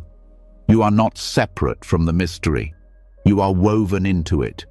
You are not behind, You are exactly where the net holds you, not lost, just floating. And even that is sacred. The sense of floating, of not knowing where you're going, starts to feel different. Less like failure, more like being part of something beyond your control, but not beyond your care. You begin to understand that being here, in this body, in this moment, with this heart, is not an accident. It's part of a great unfolding. Every experience you've had, every choice, even the ones you regret, has shaped the conditions of now. This isn't a story of randomness. It's the quiet rhythm of dependent origination, not a theory of blame, but of deep, intricate causality. Nothing you've done is separate from what has brought you here. In Buddhist thought, dependent origination explains how all things come into being, not from nowhere and not alone. Everything arises because of something else. Nothing stands on its own. Thoughts arise because of sensations. Sensations arise because of contact. Contact arises because of perception, and so on, in a long chain that shows how experience is not static or fixed, but always moving, always influenced by what comes before. This includes every so-called wrong turn. They are not separate from the path. They are the path. Mistakes, failures, delays, changes of direction, they are not breaks in your growth. They are expressions of the causes and conditions shaping you. The belief in a wrong path comes from the idea that there is one correct way through life and everything else is deviation. But what if deviation is also dharma? What if straying, stumbling, pausing, falling behind? What if all of it belongs? Dependent origination teaches that nothing comes from nowhere. Every moment is the result of countless interwoven causes. Some of these causes are clear, others are ancient, unseen, subtle. But all of them are real. Your suffering has roots. Your joy has causes. And when you begin to look at your life through this lens, the blame softens. You stop saying, "I should have known better," and start asking, "What were the conditions?" You replace judgment with understanding. And from that understanding, healing becomes possible. You might think, "But I made the wrong choice. I stayed too long. I left too soon." Dependent origination doesn't erase responsibility, it expands it. It says, yes, that choice happened, and it didn't arise in a vacuum. It came from your understanding at the time, from your fears, from your hopes, from your karmic patterns, from your environment, from your beliefs about love or worth or safety. It came from causes, and those causes can be understood, not condemned. This understanding brings a kind of mercy. You begin to trace the path backward, not to dwell in the past, but to see it clearly. To say, "Of course, I acted that way. Look at everything that led up to it." This doesn't mean you excuse harm. It means you look at harm with eyes wide open, with a heart willing to see beyond blame, because blame traps you in the past. But understanding allows you to move differently now. The myth of a wrong path is persistent because it feeds on regret. It tells you that you should be somewhere else by now, someone else, doing something else. But dependent origination interrupts that myth. It says, where you are is not a mistake. It is the result of everything that came before. And what you do next becomes part of what's coming. You're never off the path. You're just standing in one moment of a vast unfolding. Even moments of confusion are not outside this chain. Confusion arises because of conditions. It's not proof of failure, it's a sign that your understanding is shifting, that your old frameworks no longer fit. When you see confusion as part of dependent origination, you stop trying to rush through it. You let it be a valid part of your becoming. This also changes how you view others. When someone acts in a way that hurts you or confuses you, instead of labeling them as bad or wrong, you begin to wonder what conditions are shaping their behavior. You see their reactivity, their silence, their anger, not as isolated flaws, but as results of causes. This doesn't mean you accept abuse or excuse harmful behavior. It means you understand that people act from pain, from fear, from patterns that may not even be theirs to begin with. This view opens a space for compassion without naivety. You don't have to pretend everyone is enlightened.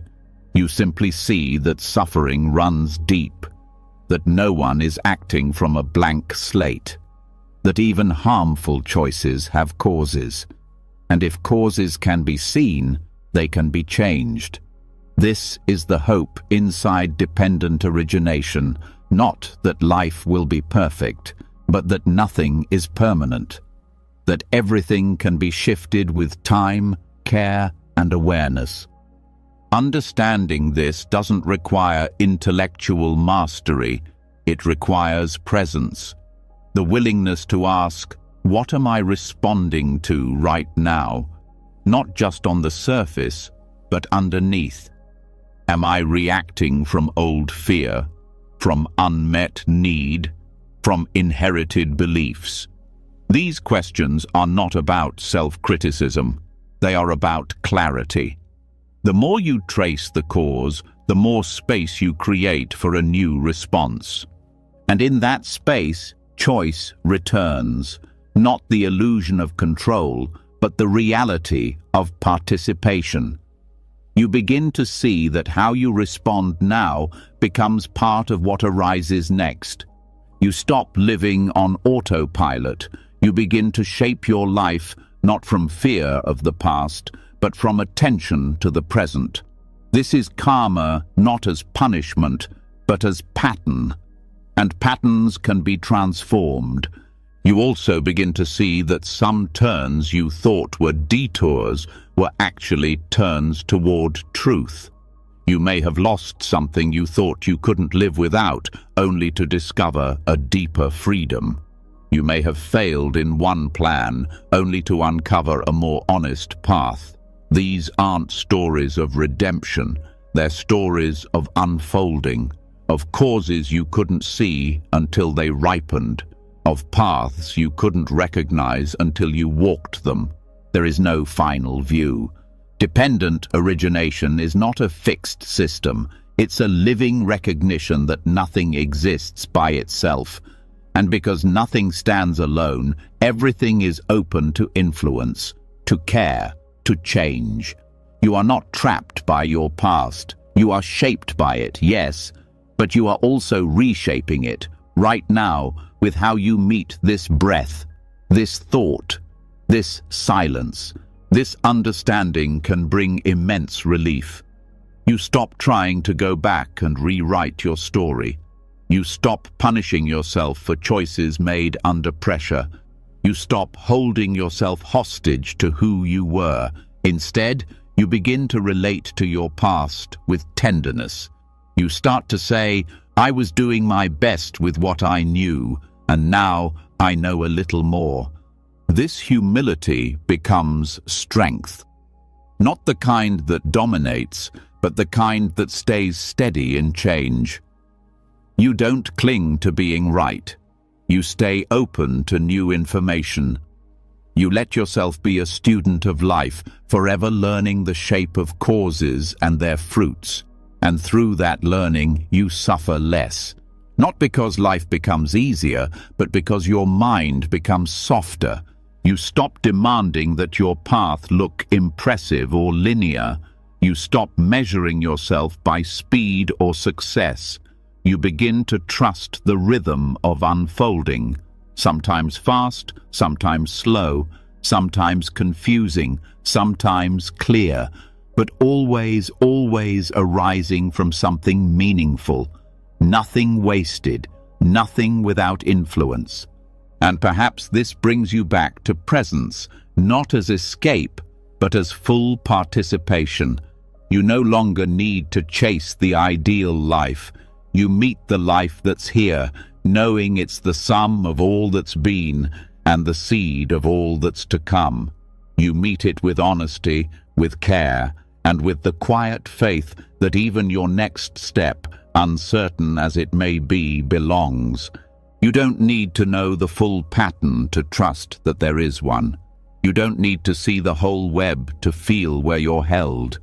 You walk, breath by breath, letting each movement be part of something real, not perfect, not final, but real. And in that realness, your path, every twist, every pause, becomes sacred. Not because it was always right, but because it was always yours. So you stop trying to correct the story. You no longer chase the version of life that never made a mistake. You begin to trust that where you've been is where you were meant to be, not as destiny, but as honest causality. With that understanding, the pressure lifts. You can stop rehearsing the past and start responding to the present. But even in that new awareness, another question arises.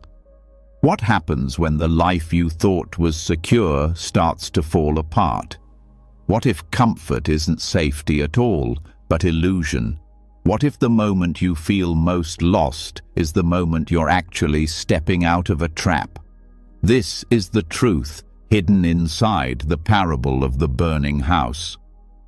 In this classic teaching from the Lotus Sutra, the Buddha tells a story of a grand house, beautiful and large, but quietly engulfed in flames. Inside are children, playing, unaware of the fire spreading around them. They don't want to leave. They are absorbed in games. The father, seeing the danger, calls to them, but they do not understand. They trust the house. They believe they are safe, so he uses skillful means. He tells them there are wonderful toys waiting outside, drawing their attention toward escape. The story is not just about a house. It's about the world we create inside our own minds, the one we believe will hold us, protect us, reward us, until it doesn't. Sometimes what we call stability is just repetition. We stay in places that feel known even when they quietly wear us down. We hold on to relationships, beliefs, jobs, roles, not because they nourish us, but because they're familiar. They give us something to do, someone to be. They make us feel like we know who we are. And then something cracks. A moment, a loss, a shift. Suddenly, the walls start glowing. The air thickens. The illusions burn. You might call it a crisis, but the parable suggests it's also an invitation, not a punishment, not a failure. A moment where illusion shows its cost. A moment where the house is no longer safe. And when that happens, the feeling of being lost is not a problem. It's a step toward freedom. Because to leave the burning house, you must first stop pretending it isn't on fire. This can be disorienting. Everything that once gave your life shape begins to blur. The old goals no longer motivate you. The rewards you chased start to lose their meaning. Even the self-image you built begins to fall apart. But this is not destruction, it's exposure. You are seeing the structure for what it is, not because you've failed, but because you've outgrown it. The burning house is any space where we deny impermanence, where we believe things will always stay the same. that success will last forever, that people won't leave, that time won't change us. We build our lives around these assumptions. We work for them, sacrifice for them, shape our identities around them. But Buddhism teaches that clinging to what cannot last is suffering. And when the fire comes, it's not to harm you, it's to show you what was never real to begin with. Sometimes it's in the fire that you start to breathe differently. The heat makes it impossible to keep pretending. You stop playing the role, you drop the mask, you let go, not because you want to, but because you have to. And suddenly, what once looked like being lost becomes clarity, not of destination, but of truth. That staying would have meant shrinking, that comfort was keeping you small, that the familiar was not the same as safe. The parable also speaks to the way people resist awakening. The children don't want to leave because they don't see the danger. This is how delusion works. It seduces you into believing you have time. That discomfort is normal, that the pain you feel is just part of life. But deep down, you know. You know when something is off. You know when you're making yourself smaller to stay in place. You know when the flame is at the door. Leaving the house is not just physical, it's mental, emotional. It's the courage to walk away from beliefs that no longer serve, from narratives that keep you stuck, from identities that demand too much from your spirit. And yes, that process is lonely. You may not have answers. You may not know where to go next. But the moment you step outside, you realize something crucial. You are no longer pretending. You are no longer invested in illusions. And that alone is a form of freedom. You begin to see that being lost is not an error. It's what happens when the structure collapses, when the script is gone, when your only job is to feel your way forward, slowly, without pretending to know. In this space, the path becomes quieter.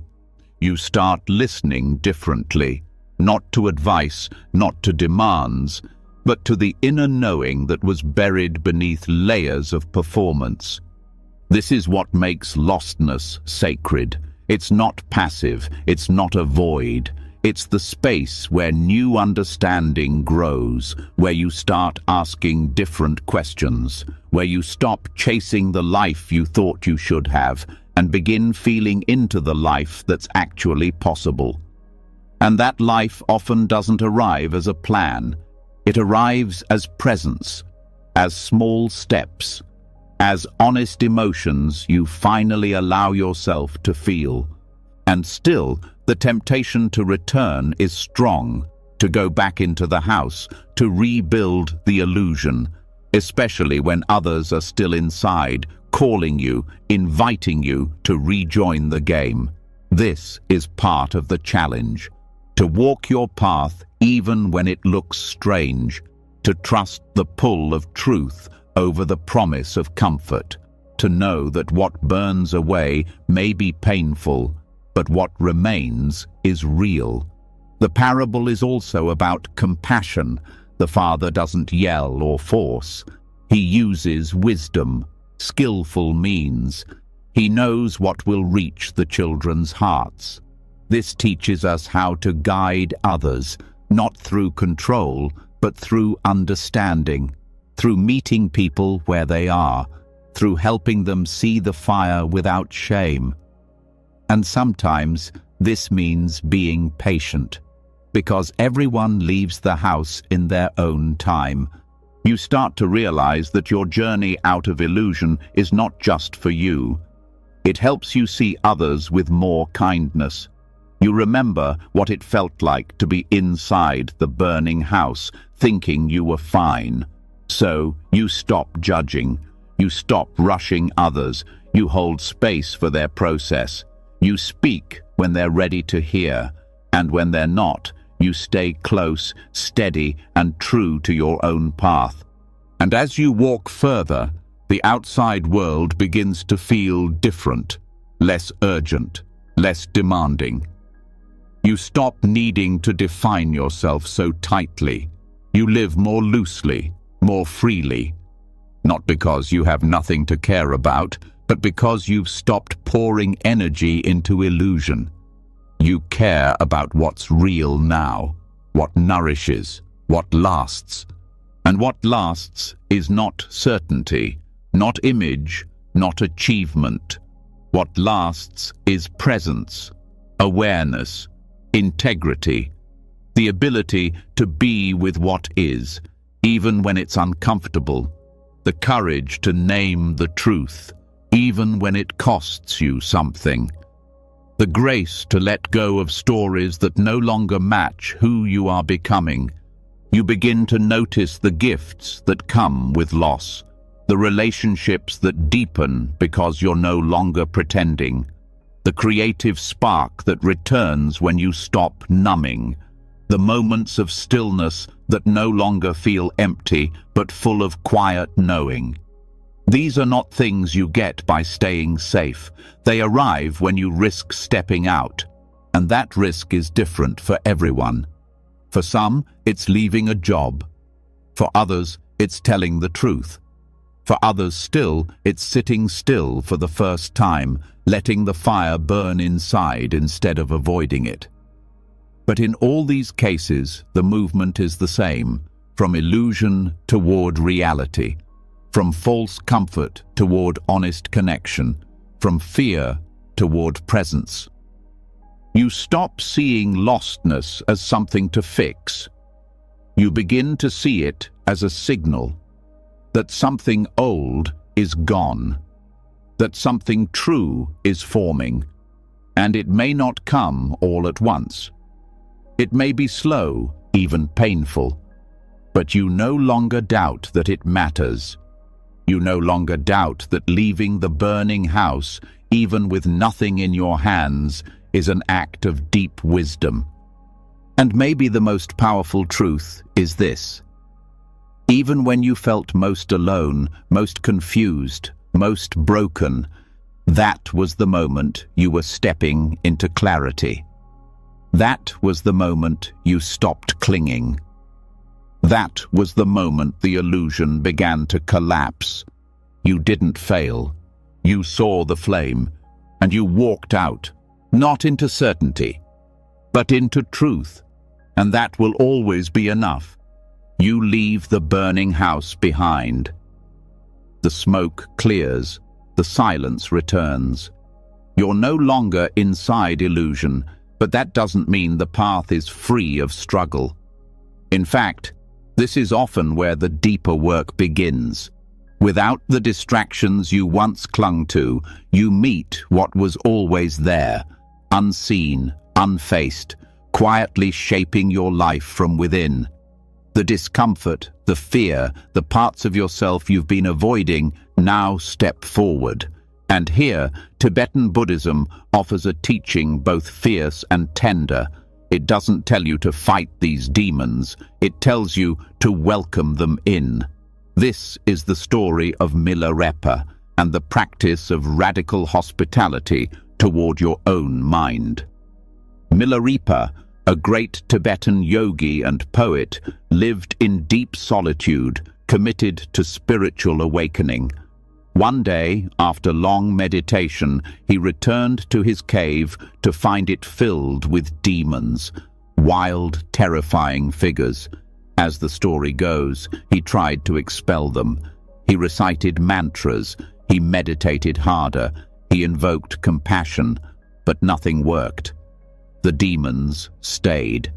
It wasn't until he stopped resisting that something changed. He bowed to them. He offered them tea, and then, one by one, they disappeared. This isn't just a metaphor, it's a method. The demons represent your fears, your anger, your shame, your loneliness, the parts of your inner life you don't want to feel. They often show up, right when you think you're making progress, right when you finally slow down, when the distractions fall away, when the noise fades. That's when they come, not to destroy you, but to be seen, to be heard, to be met without resistance. Milarepa's approach was not passivity. It was strength through surrender. He didn't invite the demons because he enjoyed suffering. He did it because he understood something most people miss. Whatever you push away gains power.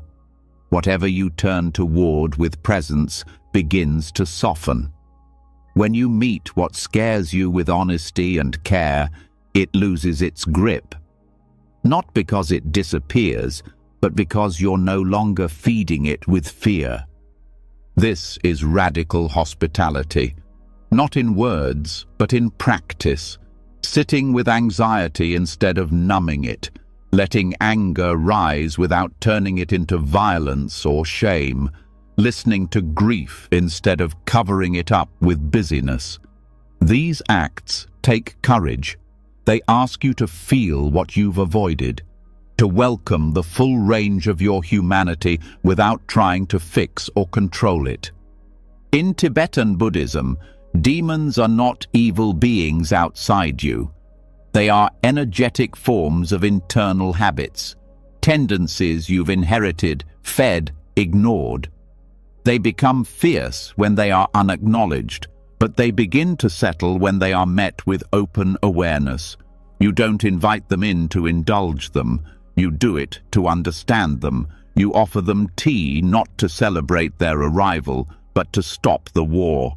This doesn't mean letting your emotions take over. It means creating space for them to speak. You learn to sit with the fear and say, "What do you need me to see?" You turn toward the sadness and ask, "What haven't I grieved yet?" You feel the anger and wonder, what boundary was crossed? This way of relating doesn't weaken you. It grounds you. You are no longer tossed around by emotion. You are meeting it with presence. The demons often disguise themselves. They wear different masks: perfectionism, distraction, chronic guilt, self-doubt.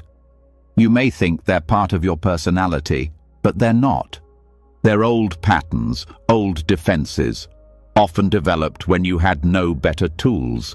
Now you do. You have the ability to witness, to create inner space, to welcome the demon not as an enemy, but as a messenger. This process requires deep honesty. You begin to see how much effort goes into keeping up appearances, how much you avoid silence because you know what's waiting inside it. But when you stop running, something begins to heal. The demon loses its shape. What once looked like terror becomes sadness. What once felt like rage becomes pain. And beneath all of it, you find something softer than you expected. You find the original wound, the place where connection was lost, where the heart was hidden, where love was forgotten. And here, your task is not to analyze, it's to stay, to offer the same presence you would give to someone you love. You stop demanding the pain to leave. You listen, and often that listening is all that's needed. The demon fades, the cave becomes quiet again. Milarepa's teaching is not about technique, it's about attitude. An attitude of compassion, even toward your darkest parts. This goes against most instincts. We are taught to silence our flaws, to hide our pain, to overcome our fear by pretending it's not there. But the spiritual path isn't about becoming someone else. It's about becoming intimate with what is, even the parts you've spent a lifetime rejecting. This intimacy changes your life. It gives you freedom from the exhausting project of self-repair. You start to realize that you don't need to perfect yourself to be at peace. You need to meet yourself fully, without trying to change every uncomfortable feeling, without trying to earn your right to rest. The peace comes not from avoiding demons, but from learning how to sit beside them. And this practice begins to show in the way you treat others. When you've welcomed your own anger, you stop fearing it in others. When you've faced your own grief, you become more patient with someone else's. Your compassion is no longer conceptual, it's embodied. You know what it's like to sit with a trembling heart, and so you become a safe place for others to do the same. But this is slow work. The demons don't always disappear right away. Some visit again and again. They arrive in new forms. They speak with new voices. But now you are no longer afraid. You have tea ready. You have a seat open. You have built a relationship with discomfort that no longer threatens your sense of self. Over time, something unexpected happens. The parts of yourself that once terrified you become sources of wisdom. You realize the demon was pointing to an unmet need, that the fear was guarding a forgotten truth, that the shame was trying to protect a younger version of you. You start to see that these demons were not here to block your path. They were guiding you back to wholeness. This doesn't romanticize suffering. It honors the complexity of healing. You are not weak because you hurt. You are not broken because you carry wounds. You are human, and when you stop pretending otherwise, you become real, not polished, not perfect, but real, and that reality is where compassion begins. Even your darkest thoughts can be held in awareness. They don't need to be acted on. They don't need to be believed. They only need to be seen, with honesty, with courage, with the kind of love that doesn't flinch. This is what it means to invite the demon to tea, to say, "You don't have to go, but you don't control me either." To sit together, to share space, to breathe in silence until the fear dissolves into understanding. And when the demon leaves, you don't need to celebrate. You simply bow. You thank the pain for what it revealed. You thank yourself for staying, and you keep walking. Lighter now, not because you've escaped something, but because you've finally allowed it to rest. This is not easy, but it is possible, and the more you practice, the more trust you build. Not trust that things will always be easy, but trust that you can meet whatever comes, that no feeling is too much, that no fear is too strong, that every part of you has a place at the table. Milarepa's cave is your own inner world, and the demons are already there, waiting not to be destroyed, but to be understood. So you welcome them, one by one, and in that welcoming, you are no longer lost. You are finally home. After learning to sit with your shadows, to pour tea for the parts of yourself that once terrified you, something begins to shift. You are no longer rushing to get rid of discomfort. You no longer need every emotion to resolve itself before you take your next breath. But even so, something in you may still ache for certainty.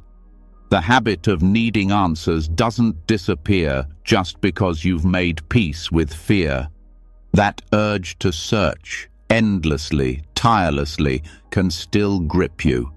And yet, there's another way, not the way of finding, but of resting, not in solutions, but in noble silence. This kind of silence is not empty.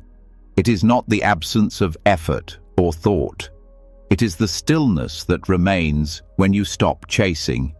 It doesn't come from giving up. It comes from finally being willing to stay. Not with what you want to feel, but with what is. No answers needed, no progress to prove. Just breath, presence, and the willingness to stop turning away. Noble silence is a phrase rooted in early Buddhist teachings. It describes the kind of quiet that isn't just about being quiet with your mouth, but quiet with your mind. It means not rushing to fill the space with explanations, not scrambling to make meaning where there is mystery, not speaking just to avoid feeling. It is the kind of silence that can only come when you realize that some truths cannot be spoken. They can only be known. In contrast, restless searching wears many disguises. It doesn't always look frantic. Sometimes it shows up as spiritual hunger, the kind that never rests. Reading more, trying harder, asking more teachers, asking again, needing to feel that you're always evolving, always making progress, always one step closer to clarity. On the surface, it may look like dedication, but underneath, it's still the same fear.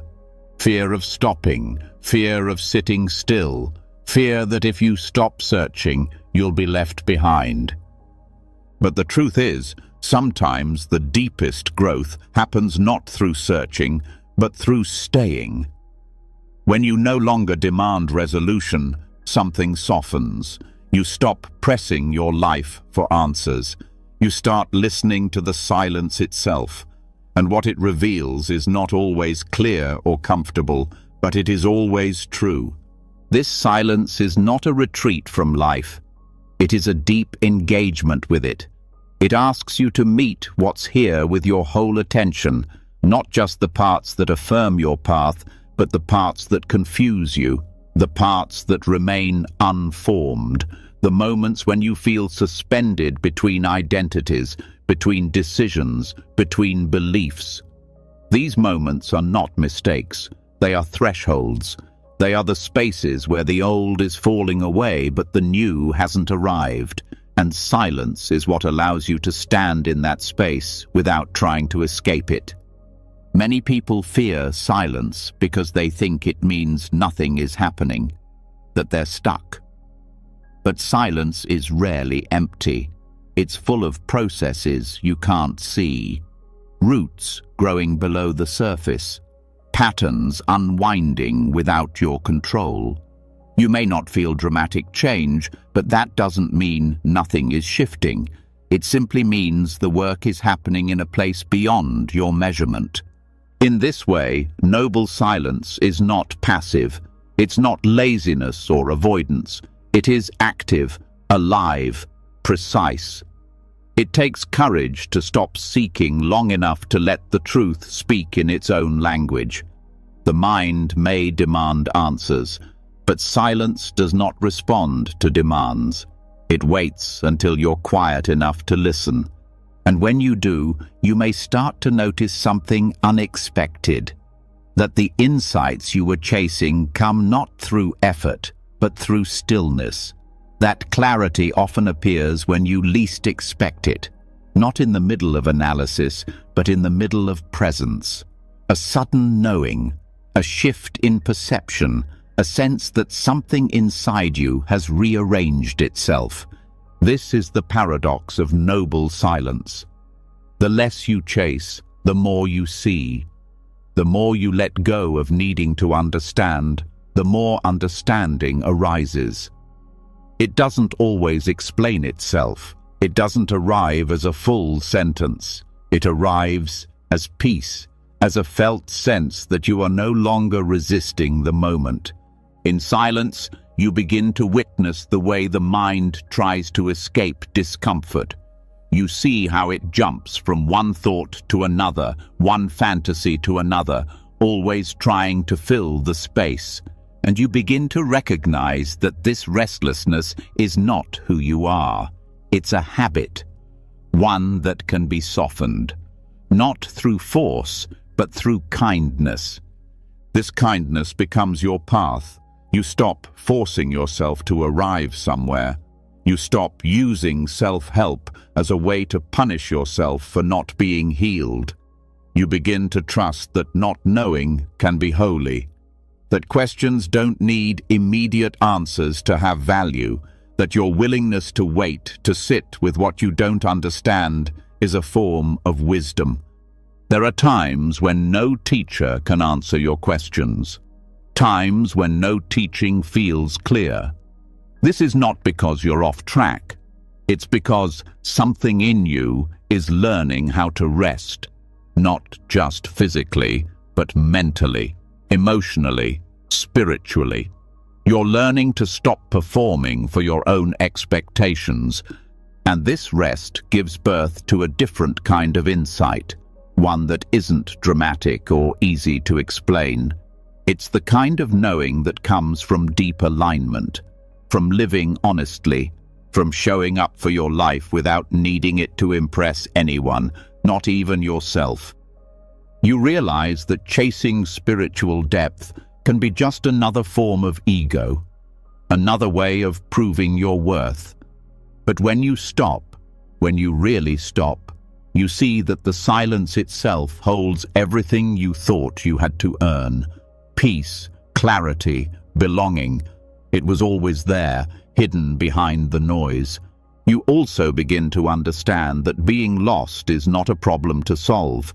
It is a space to honor, a moment where the map falls away so you can learn to walk differently.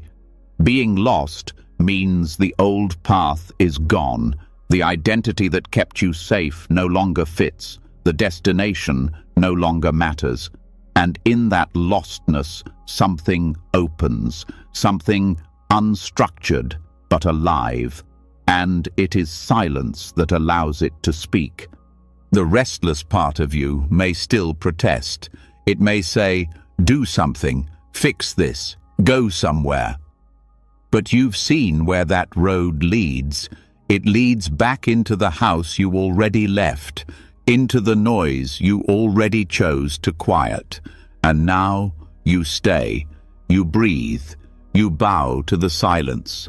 You let it show you what you were too busy to see. And slowly you discover that this space of no answer is not void, it is presence.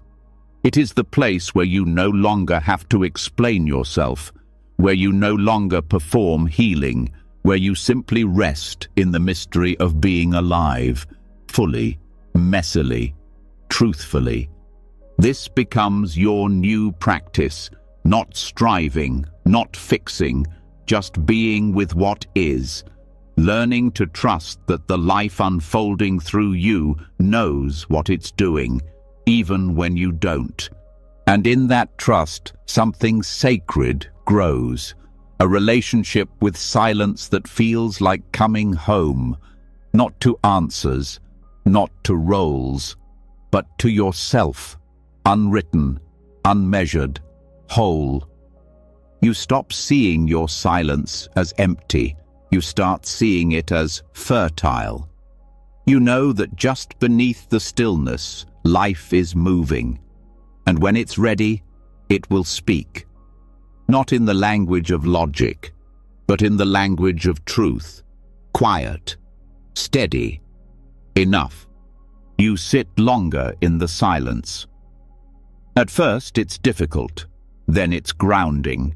Eventually, it becomes a kind of knowing without words. You no longer reach for answers like lifelines. You begin to trust stillness as something alive. But even here, questions continue to arise. Not the shallow ones, the deep ones, the ones without obvious form. They don't want solutions. They want your attention. And this is where the teachings of Zen offer something rare. An invitation to stop answering and start listening to the riddle itself. The koan, the unresolvable puzzle that holds the doorway to clarity. In Zen practice, a koan is not meant to be solved. It is not a riddle with a clever answer. It is a challenge to your habitual mind, a crack in the logic you've built your world upon. A question so strange, so seemingly absurd, that it breaks the grip of normal thinking. It might be a phrase, a short dialogue, a paradox. It might make no sense at all. And that's the point. You don't figure it out. You live with it. You let it work on you. What if your confusion is also a koan? What if the way you feel lost is not a mistake, but a living question? One that doesn't need solving, only deep attention. You don't analyze it. You don't rush to escape it. You stay. You hold the feeling as you would a koan, directly, fully, without needing to understand it right away. And something begins to shift. The beauty of a koan is that it cannot be approached through ordinary thought. It takes you beyond concepts. You can't force your way through it. You sit with it, and in time, it begins to open something inside you. It dissolves your usual strategies. It shows you how the mind tries to control experience. And in that soft breaking, space opens. Treating lostness as a koan means you stop demanding clarity on your terms. You stop chasing a version of yourself that has it all figured out. You begin to explore the texture of being without direction. You study its edges, its movement, its emotional weight. You become intimate with not knowing. This intimacy does not make the confusion disappear. It makes it sacred. It turns it into a teacher. You start to see how much of your suffering comes not from the confusion itself, but from your refusal to let it exist. You wanted the map, the answer, the fix, but now you sit in the question, and the question begins to soften you. A koan doesn't explain itself. It reveals through time, through presence. It demands patience. And it teaches that truth is not always what the mind expects. It is often stranger, simpler, deeper. You may not be able to describe what changes, but you feel it. Something that was tight loosens. Something that was closed begins to open. This is not knowledge. This is wisdom born of presence. There's no formula for working with a koan, just as there is no formula for working with your own uncertainty. Each time you return to it, you bring something new, a different breath, a deeper honesty. The koan meets you where you are. It reflects your relationship with yourself, your need to control, your resistance to mystery, and your eventual surrender. This is why lostness, when held this way, becomes transformational. It no longer means failure, it becomes a gate. A narrow one, yes, but one that opens not through effort, but through willingness.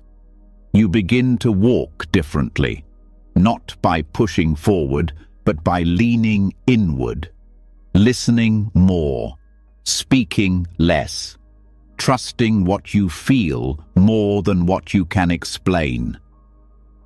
Zen practitioners spend years with the same koan, not to solve it, but to let it shape them, to break down the need for certainty, to build intimacy with the unknown. Your life can be your koan, your heartbreak, your grief, your restlessness. Not problems to fix, but questions to enter, invitations to deeper presence. And this presence changes you. It creates a new kind of intelligence, one that doesn't depend on categories or conclusions, one that moves from silence, from subtlety, from the body. You begin to sense the answer without needing to name it, not a solution, but a shift in how you are. Sometimes clarity arrives in the middle of stillness, not because you finally figured it out, but because you finally stopped running. The question opens like a flower, not through analysis, but through trust. The kind of trust that grows in silence, in persistence, in the willingness to stay. You may find that your old ways of speaking no longer fit, that the words you used to reach for no longer carry the truth. This is part of the shift. Koan practice rewires how you use language. It shows you that words can't always hold what you're learning, and that's okay. You start to speak more carefully, more slowly, sometimes not at all. This quiet becomes a kind of strength, not because you know more, but because you need less certainty, less affirmation, less control. You stop needing your experience to fit someone else's definition of healing or awakening. You let it be what it is, alive, messy, real, and realness becomes more valuable than understanding. You begin to let yourself be confused without shame, to feel broken without needing to be fixed, to ask without needing immediate answers. This doesn't mean giving up. It means finally stepping into the kind of wisdom that holds questions as sacred. You may also find that your compassion grows. When you treat your own confusion with respect, you stop judging others for theirs. You stop trying to give advice where listening is needed. You stop trying to save people from their own questions. You learn to sit with them side by side in the silence, and that silence becomes a gift, not of solutions, but of presence. Lostness becomes a shared human space, one that connects you to others, not separates you. When you can say, "I don't know," and mean it with humility, something opens between you. Trust, softness, the freedom to not perform wisdom, but to walk it slowly, together. This kind of walking brings peace, not the peace of having everything in order, but the peace of no longer needing to hold it all together. You trust the path to reveal itself one step at a time, and when it doesn't, you stay, you breathe, you bow to the question, and let it lead you deeper. Koan practice teaches that the way through is not upward or outward, it's inward, not into a private world of answers, but into the shared mystery of being alive. It brings you back to the moment, to the breath, to the body, not because these are easy, but because they are true. And truth, when met directly, is enough. You are not here to solve yourself. You are here to meet yourself, and in that meeting, your lostness becomes the path.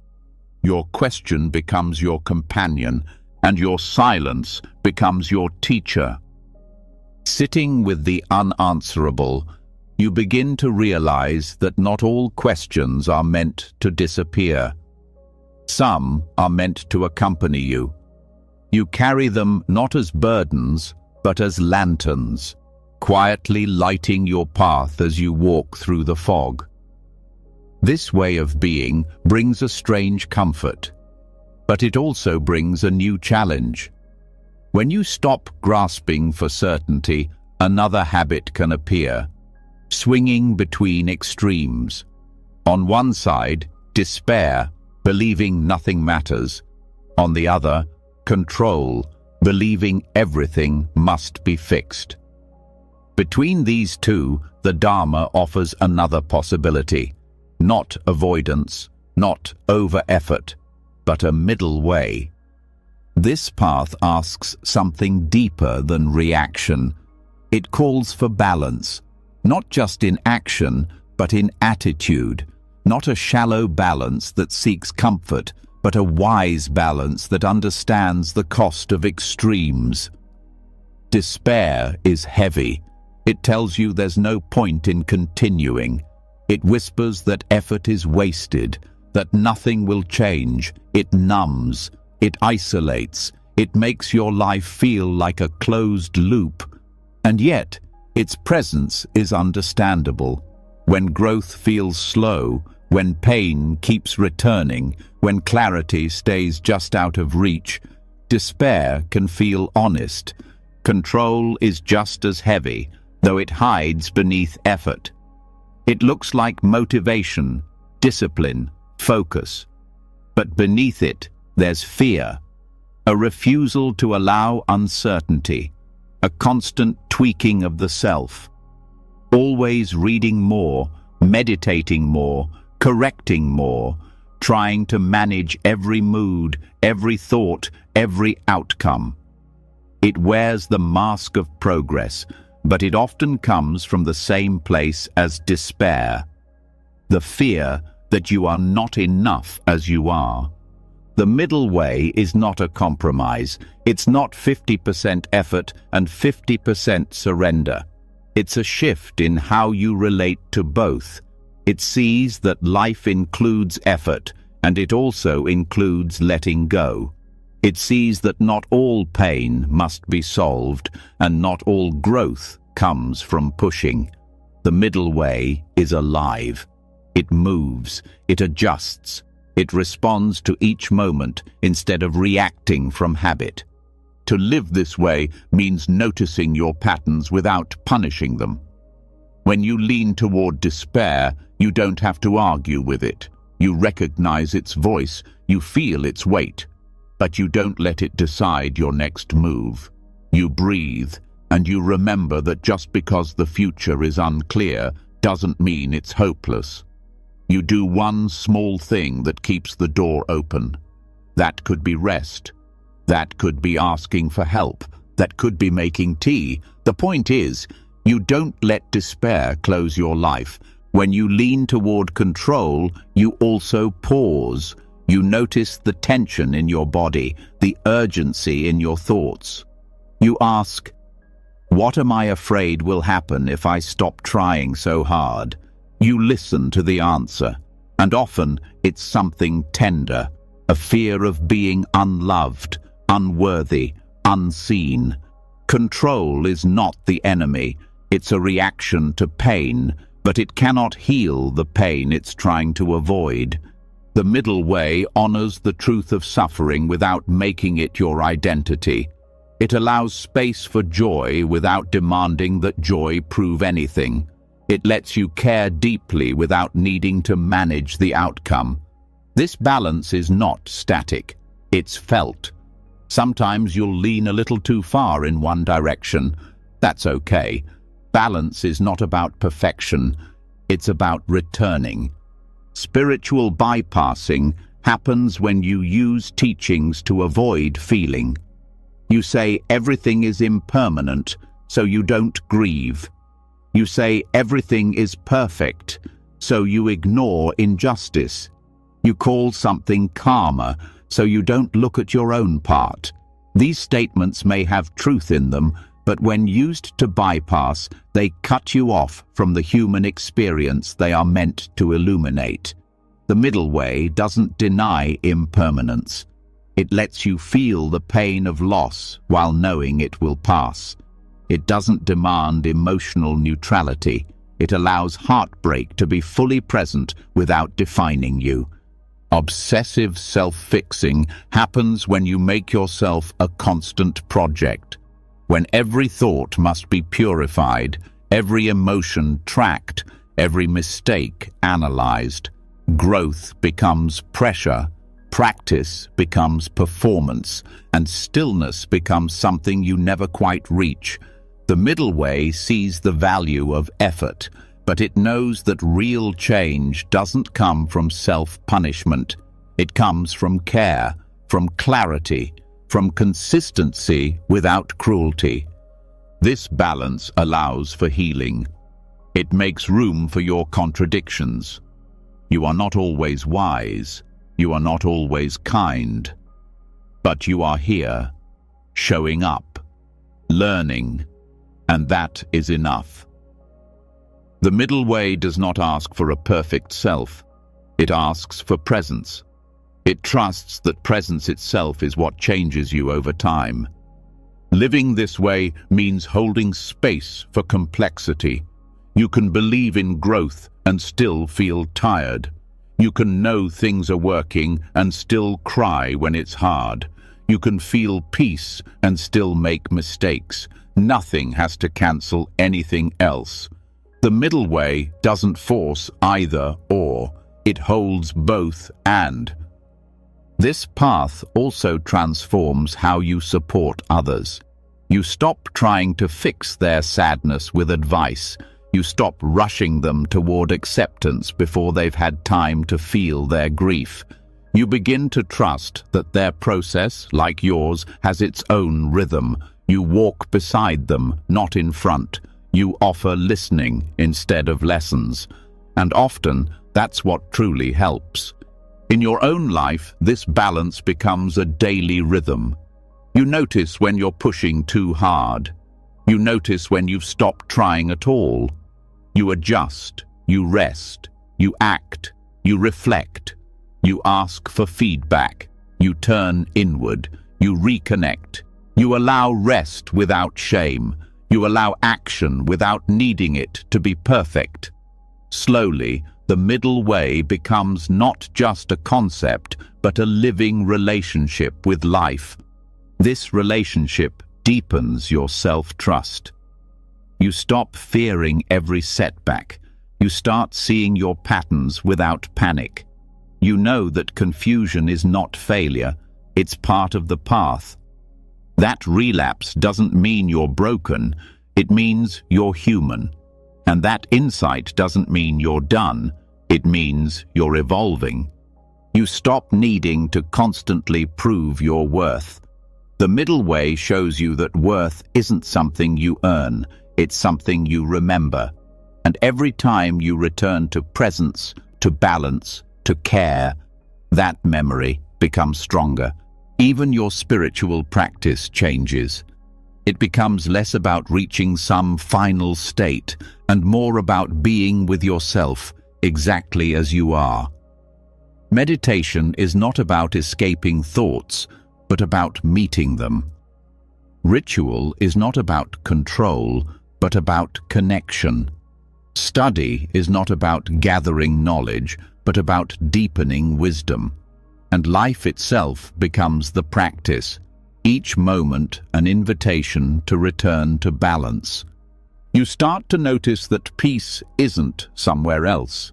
It's in how you meet what's here, not in a forced calm, but in a grounded flexibility, in the willingness to change without force, to rest without guilt, to act without panic, to feel without collapse. This path honors your full humanity. It gives you room to breathe, to learn, to fall, to return. Not because you failed, but because that's the way forward. Despair will still visit, control will still whisper, but you no longer build your life around either. You let them speak, you listen, and then you return, not to perfection, not to clarity, but to balance. This is the heart of the middle way. Not control, not collapse, but a quiet steadiness that holds both and keeps walking. You begin to understand that balance is not about always feeling steady. It's about knowing how to return when life throws you off. Some days the return is gentle, other days it's full of resistance. But each time you come back to the middle, even briefly, you rebuild trust. Still, one part of your mind may keep clinging to something solid, some ground to stand on that will not move. The part that still asks, what can I hold on to so I never lose my way again? And this is where the Dharma points to a deeper truth. The answer isn't in what stays, it's in what passes, not in permanence, but in impermanence. This is where we begin to see anicca not as a loss, but as refuge. At first, impermanence feels cruel.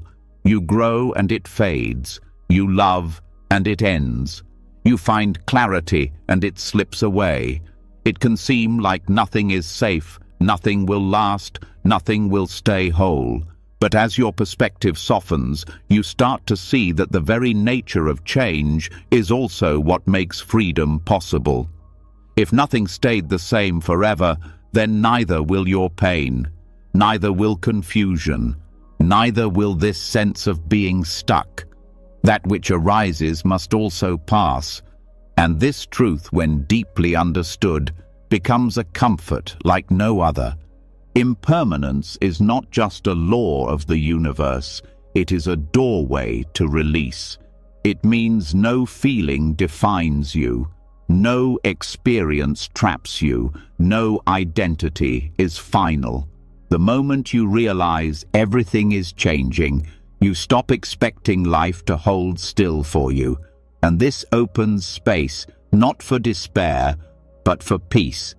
Often the suffering comes not from what's happening, but from your need for it to stay the same, or your fear that it won't.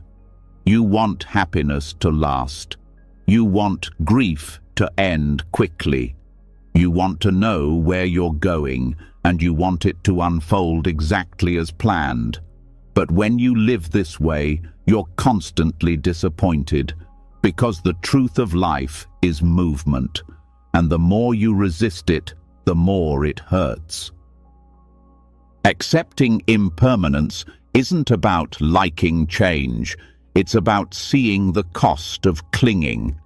When you hold too tightly to a version of yourself, you make it harder to grow.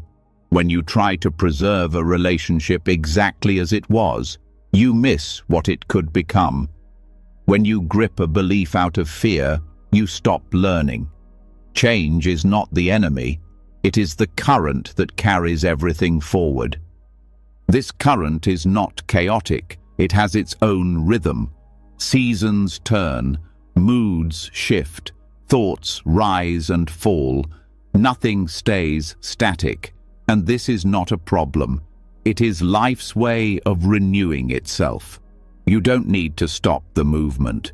You need to learn how to move with it. To listen for what's asking to be released, to feel what's no longer alive, and to trust that letting go is not loss, it's alignment. In Buddhist practice, watching impermanence becomes a way to train the heart. You observe how each breath comes and goes, how sensations appear and disappear, how joy arises and then fades. This isn't meant to make you detached. It's meant to help you see reality more clearly, because the clearer your vision, the less you suffer when things shift, and the more you can appreciate what's here while it's here. This appreciation deepens when you stop taking things for granted. When you realize nothing is guaranteed, you stop waiting to be grateful. You stop assuming you'll have another chance. You speak the words now. You make the change now. You love without delay, not because you're afraid, but because you've seen how precious each moment really is. Impermanence also transforms your relationship with goals. You may still dream, still work towards something, but you stop tying your worth to the outcome. You begin to see the value of the path itself, the way it opens you, teaches you, reveals parts of you you didn't know were there. The result may come, it may not, but either way, you've lived. This teaching doesn't make you passive, it gives you permission to move with more freedom. You stop resisting endings. You stop fearing the unknown. You allow people to change. You allow yourself to change. And in doing so, you become more available to the present, not locked in the past, not obsessed with the future, but here, responsive, alive, open.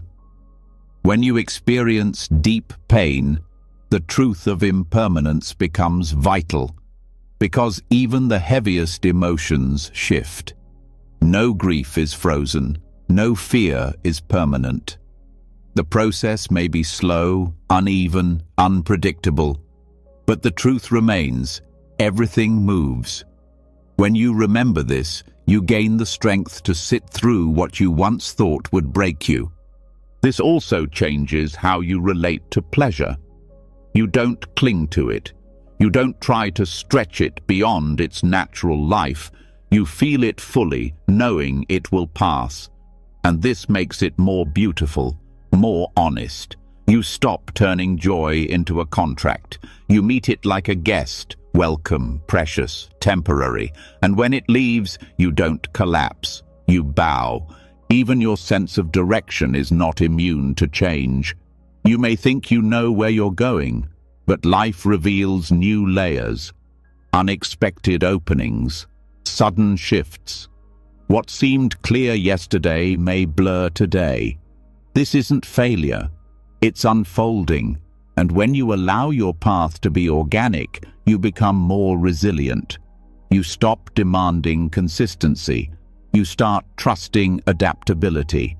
This adaptability doesn't mean you give up on discipline or vision. It means you hold them lightly. You recognize when something no longer fits. You make space for new insight. You evolve. This is the gift of impermanence. It keeps you honest. It brings you back to humility. It reminds you that you don't have to have it all figured out. You also learn to grieve more gently. Loss doesn't surprise you the same way. It still hurts, but you understand it as part of the flow, a part of the fabric. You don't harden around it. You soften. You feel what needs to be felt. You cry, you remember, you honor, and then you keep living. Not despite the change, but because of it. This rhythm becomes familiar. Not always easy, but familiar. You no longer panic when things dissolve. You've seen it before. You know how to breathe through it, how to wait without closing, how to watch the next form rise from the one that has ended. You become patient, not passive, but steady. And in that steadiness, your fear begins to shrink, not because you've conquered it, but because you've walked with it enough to know it doesn't define you. You've watched it come and go, like everything else. And that's the deepest comfort of all, when you fully see that everything changes, including your fear, your confusion, your longing. You begin to trust the movement. You begin to bow to the uncertainty, not as a threat, but as a teacher, as a companion, as a path.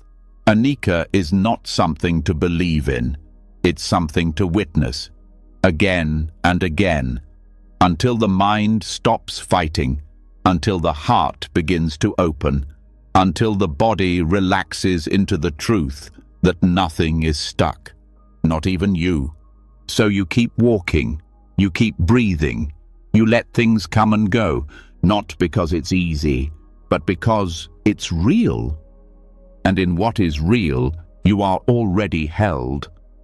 You begin to feel the rhythm of change in your bones. You stop resisting it as a threat and start welcoming it as a sign that life is still flowing. You no longer need to hold on so tightly to what was or what might be. Even the parts of you you once thought were unchangeable, the roles, the emotions, the identity you worked so hard to build, start to feel softer. Not wrong, just less solid. And here, something profound comes into view. Maybe the reason you felt lost all along is because you've been searching for something that doesn't actually exist in the way you thought it did. Maybe what's been missing is the idea of you.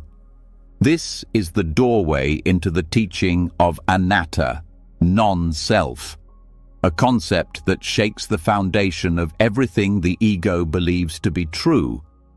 In Western thinking, the self is often treated as a fixed thing, a personality to find, a core identity to strengthen, a version of yourself to align with. But the Buddha taught something radically different, that what we call a self is not a thing at all. It's a process. A collection of thoughts, feelings, memories, sensations, and experiences, ever changing, ever moving, never standing still long enough to be permanent. This teaching is not abstract philosophy. It's deeply practical, because much of your suffering comes from the belief that there is a fixed you who must always be clear, always be progressing, always be certain. When you can't meet that standard, you panic. You say you're lost. You think something is wrong with you. But what if nothing is wrong? What if the very idea of a solid, consistent you is the illusion? You don't need to find yourself. You need to stop clinging to the version of yourself you've been told to maintain. The one built on approval, performance, and control. The one shaped by comparison and fear. The one that says you must always know who you are. That version was never stable to begin with, and now, as it begins to dissolve, what you're experiencing isn't failure, it's freedom.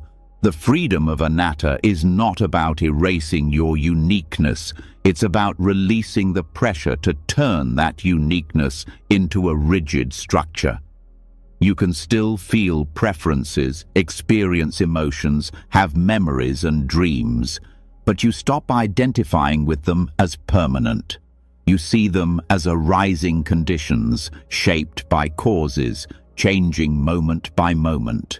You can be angry without being an angry person. You can feel lost without being a lost person. The label doesn't stick because you no longer glue it to an imagined core. This shift brings lightness. You begin to hold yourself more gently. You don't force consistency where there is none.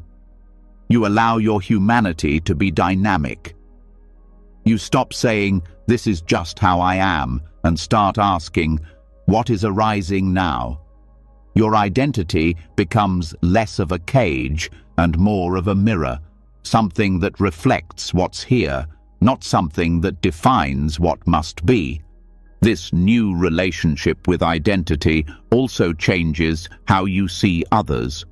When you stop clinging to your own self-image, you stop needing other people to confirm it. You stop judging them for their inconsistencies. You stop expecting them to stay the same. You allow change. You allow contradiction. You allow people to be more than the labels you once gave them. It's not that nothing matters. It's that things matter differently. You become more interested in awareness than in being right. You start to watch the mind as it moves, how it clings, how it defends, how it fears being nobody. That fear is strong, but it's also the gateway, because beyond the fear of not having a fixed self lies the peace of not needing one. You begin to notice how often your thoughts refer back to I and me. You watch how quickly the ego inserts itself into everything. I'm doing this well. I failed. I need to be better. I'm not good enough. I deserve more. And when you look closely, you see that I is often just a placeholder, a shortcut the mind uses to tell its stories. But if you stop and examine it, there's nothing solid underneath. Just awareness. Just movement. This doesn't make you disappear. It makes you real. Not as a defined object, but as a living experience. You become more like weather, changing skies, shifting winds. No need to be the same from one moment to the next. And this makes you flexible. It makes you humble. It makes you free. The teaching of non-self also dissolves the pressure to arrive.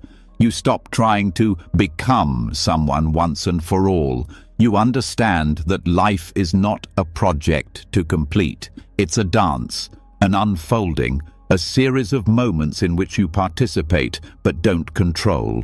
You are not the fixed center. You are the field in which it all appears. And this recognition, rather than diminishing you, expands your sense of self until it becomes boundless. Meditation helps you see this. You sit and you observe the rising and falling of thoughts. You notice that the thought says, "I am meditating," but the awareness itself has no I. It's just aware. It doesn't cling to the idea of self. It simply sees. And in that seeing, the story of me begins to quiet. You realize that even without thinking about who you are, you still exist. You still breathe. You still feel. Presence does not need identity to be whole. This experience may feel strange at first. The ego doesn't want to be left behind. It wants to reassert itself. It will try to tell you that letting go of self means giving up. But the deeper you go, the more you realize the opposite is true. Letting go of self means you stop fighting. You stop resisting the natural flow of your own becoming. You stop trying to control what was never solid to begin with. This changes your relationship with confusion. When there is no fixed self to protect, being confused doesn't feel like failure. It feels like a natural part of learning. You don't panic when the ground shifts beneath you. You know there was never ground to stand on in the first place, only movement, only unfolding. And so you move with it. This also reshapes your relationship with purpose. You stop needing one defining mission. You stop asking, "What am I meant to do?" and start asking, "What is most alive in me right now?" You stop trying to turn your life into a single storyline. You let it be a collection of chapters, each with its own tone, its own growth, its own letting go. You begin to walk through life with less armor, less defense. You don't need to perform an identity anymore. You don't need to prove that you're consistent or successful or enlightened. You can just be here, responding to what's real, letting your presence speak louder than your story. This doesn't mean passivity. You still act, you still speak, you still take care of things, but your actions are rooted in awareness, not ego. They arise from connection, not performance, and they leave less residue, less pride, less regret. Just the simple rhythm of doing what needs to be done and letting go. Even emotions become easier to hold. You don't cling to being a happy person or a calm person. You feel what arises, you meet it, and you let it pass. You stop turning everything into a reflection of your worth.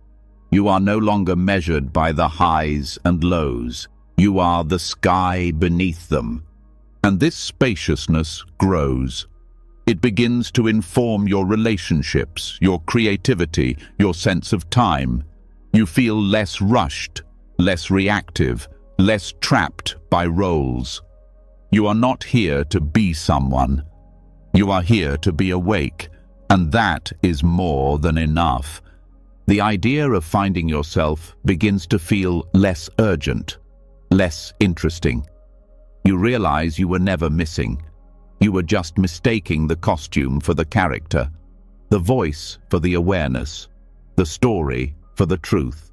Now you rest more often in the background, not checked out, but deeply attuned, aware of what is changing, aware of what is moving, not needing to make it personal, not needing to be somebody special, just here, breathing, being. That is the liberation anatta points to. You are not lost. You are just no longer chasing what was never real. And in the quiet where that chase ends, you finally arrive. You start letting go of the idea that you must find yourself to feel whole. The more you release the pressure to be a fixed someone, the more you can simply be present with what is. But even in this openness, discomfort still arises, pain still visits. The absence of identity does not mean the absence of suffering, and yet now you meet it differently. You no longer assume that pain means something is broken. You no longer treat it as a sign you've failed.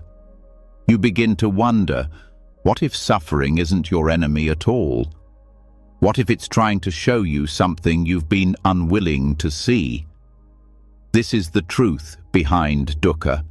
Not punishment, not defect, but guidance. In the earliest Buddhist teachings, dukkha is the first truth, not because life is all misery, but because suffering is unavoidable. Birth involves struggle. Aging brings loss. Clinging leads to pain. But the Buddha did not teach this to make you feel hopeless. He taught it because acknowledging dukkha is the beginning of wisdom. When you stop avoiding it, it becomes a compass. It points not to what's wrong with you, but to where attention is needed. It's a feedback system, subtle, precise, deeply intelligent. Most of the time, pain gets buried under reaction. You feel sadness and immediately ask how to get rid of it. You feel anxious, and your first impulse is to distract. You feel shame and try to outrun it with performance. But suffering, when met with awareness, holds valuable information. It doesn't just arrive. It carries messages. It shows you where you've been ignoring your truth, where you're trying to be someone you're not, where you're resisting the natural movement of your life. This is why numbing rarely works. You might silence the symptoms, but the signal remains. The more you turn away, the louder it becomes. And not because life is cruel, but because life wants to get your attention. When you hurt, it's not to shame you, it's to direct you. It's a call inward, a reminder to look closer, to listen better, to soften instead of brace. The ego sees suffering as failure, but the Dharma sees it as doorway. Not the one you would choose, but the one that reveals the truth. Pain strips away illusion. It humbles your mind. It brings you face to face with the impermanence of all things. And if you let it, it will also bring you into deeper presence. Because when you stop running, even for a moment, you begin to feel what you've been missing, not just the pain, but the tenderness beneath it. Dukkha also arises from craving, from the belief that things should be different than they are, that you should be somewhere else, someone else, further along. This gap between what is and what should be is where much suffering grows. The middle way does not eliminate desire, but it invites you to question your relationship with it. Are you clinging? Are you forcing? Are you using desire to avoid discomfort? Suffering shows you where you're out of alignment, not with some fixed idea of perfection, but with your own inner integrity. Sometimes suffering is subtle, a low hum of restlessness, a vague sense of dissatisfaction, a constant reaching for something else. This is also dukkha. It's the discomfort of being disconnected from what's real, of not living fully in the present, of letting your life pass while your mind chases what's next. Recognizing this kind of suffering takes honesty, but once you see it, you can begin to return, to breathe, to feel, to be here. At other times, suffering is sharp. Grief, betrayal, loss, fear. These experiences can feel overwhelming, but even here, dukkha is not punishment. It is the natural response to change. to attachment, to the unraveling of what you thought would last. Pain does not mean you're broken. It means you cared, you hoped, you were human. And within that pain is a depth that can transform you if you allow it. Meeting suffering with presence does not mean wallowing in it. It means honoring it as part of the path. It means letting it speak without letting it define you. It means learning to sit with what hurts without needing it to disappear right away. In that space, something begins to shift. You realize you can survive the pain, that it moves, that it's not who you are. It's something passing through. Over time, this changes how you live. You stop needing to protect yourself from every discomfort. You become less reactive, less afraid of hard feelings. You meet each one as a visitor, not as a verdict. And this allows your nervous system to soften, your heart to open, your awareness to widen. You become more stable, not because pain no longer visits, but because you no longer collapse under it. This perspective also transforms how you support others. You stop trying to rescue them from their pain. You listen more. You trust their process. You stop needing to fix everything and start learning how to be with. Your presence becomes healing, not because you make their suffering disappear, but because you don't run from it. Understanding dukkha as a compass also makes your spiritual practice more honest. You stop trying to use meditation or mindfulness to escape pain. You stop chasing bliss as the only sign of progress. You sit with what's real. You learn to feel boredom, frustration, sadness, and still stay present. Still breathe. Still rest in awareness. This is where true depth comes from, not from comfort, but from intimacy with the full range of life. You begin to recognize the patterns that create unnecessary suffering, the perfectionism that keeps you tense, the self-criticism that never lets you rest, the comparison that erodes your confidence. These habits were once protective. Now they are heavy, and dukkha points you toward their weight, not to shame you, but to invite release. Release comes through understanding, not suppression. You investigate with curiosity. Where does this tension live in the body?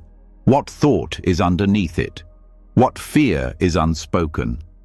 You stay with the discomfort long enough to see it clearly, and once it's seen, it begins to loosen. Insight arises, not because you forced it, but because you stayed. You also learn to make peace with what you cannot fix. Some suffering is part of being alive. No teaching removes it completely. But when you stop resisting it, it becomes more manageable, more compassionate. You realize you can feel deeply without drowning. You can hurt and still act with integrity. You can lose and still be whole. Suffering, when held wisely, becomes teacher, mirror, and guide. It teaches you where you've abandoned yourself. It mirrors the parts of you that still long for healing. It guides you toward presence by showing you where you've left it.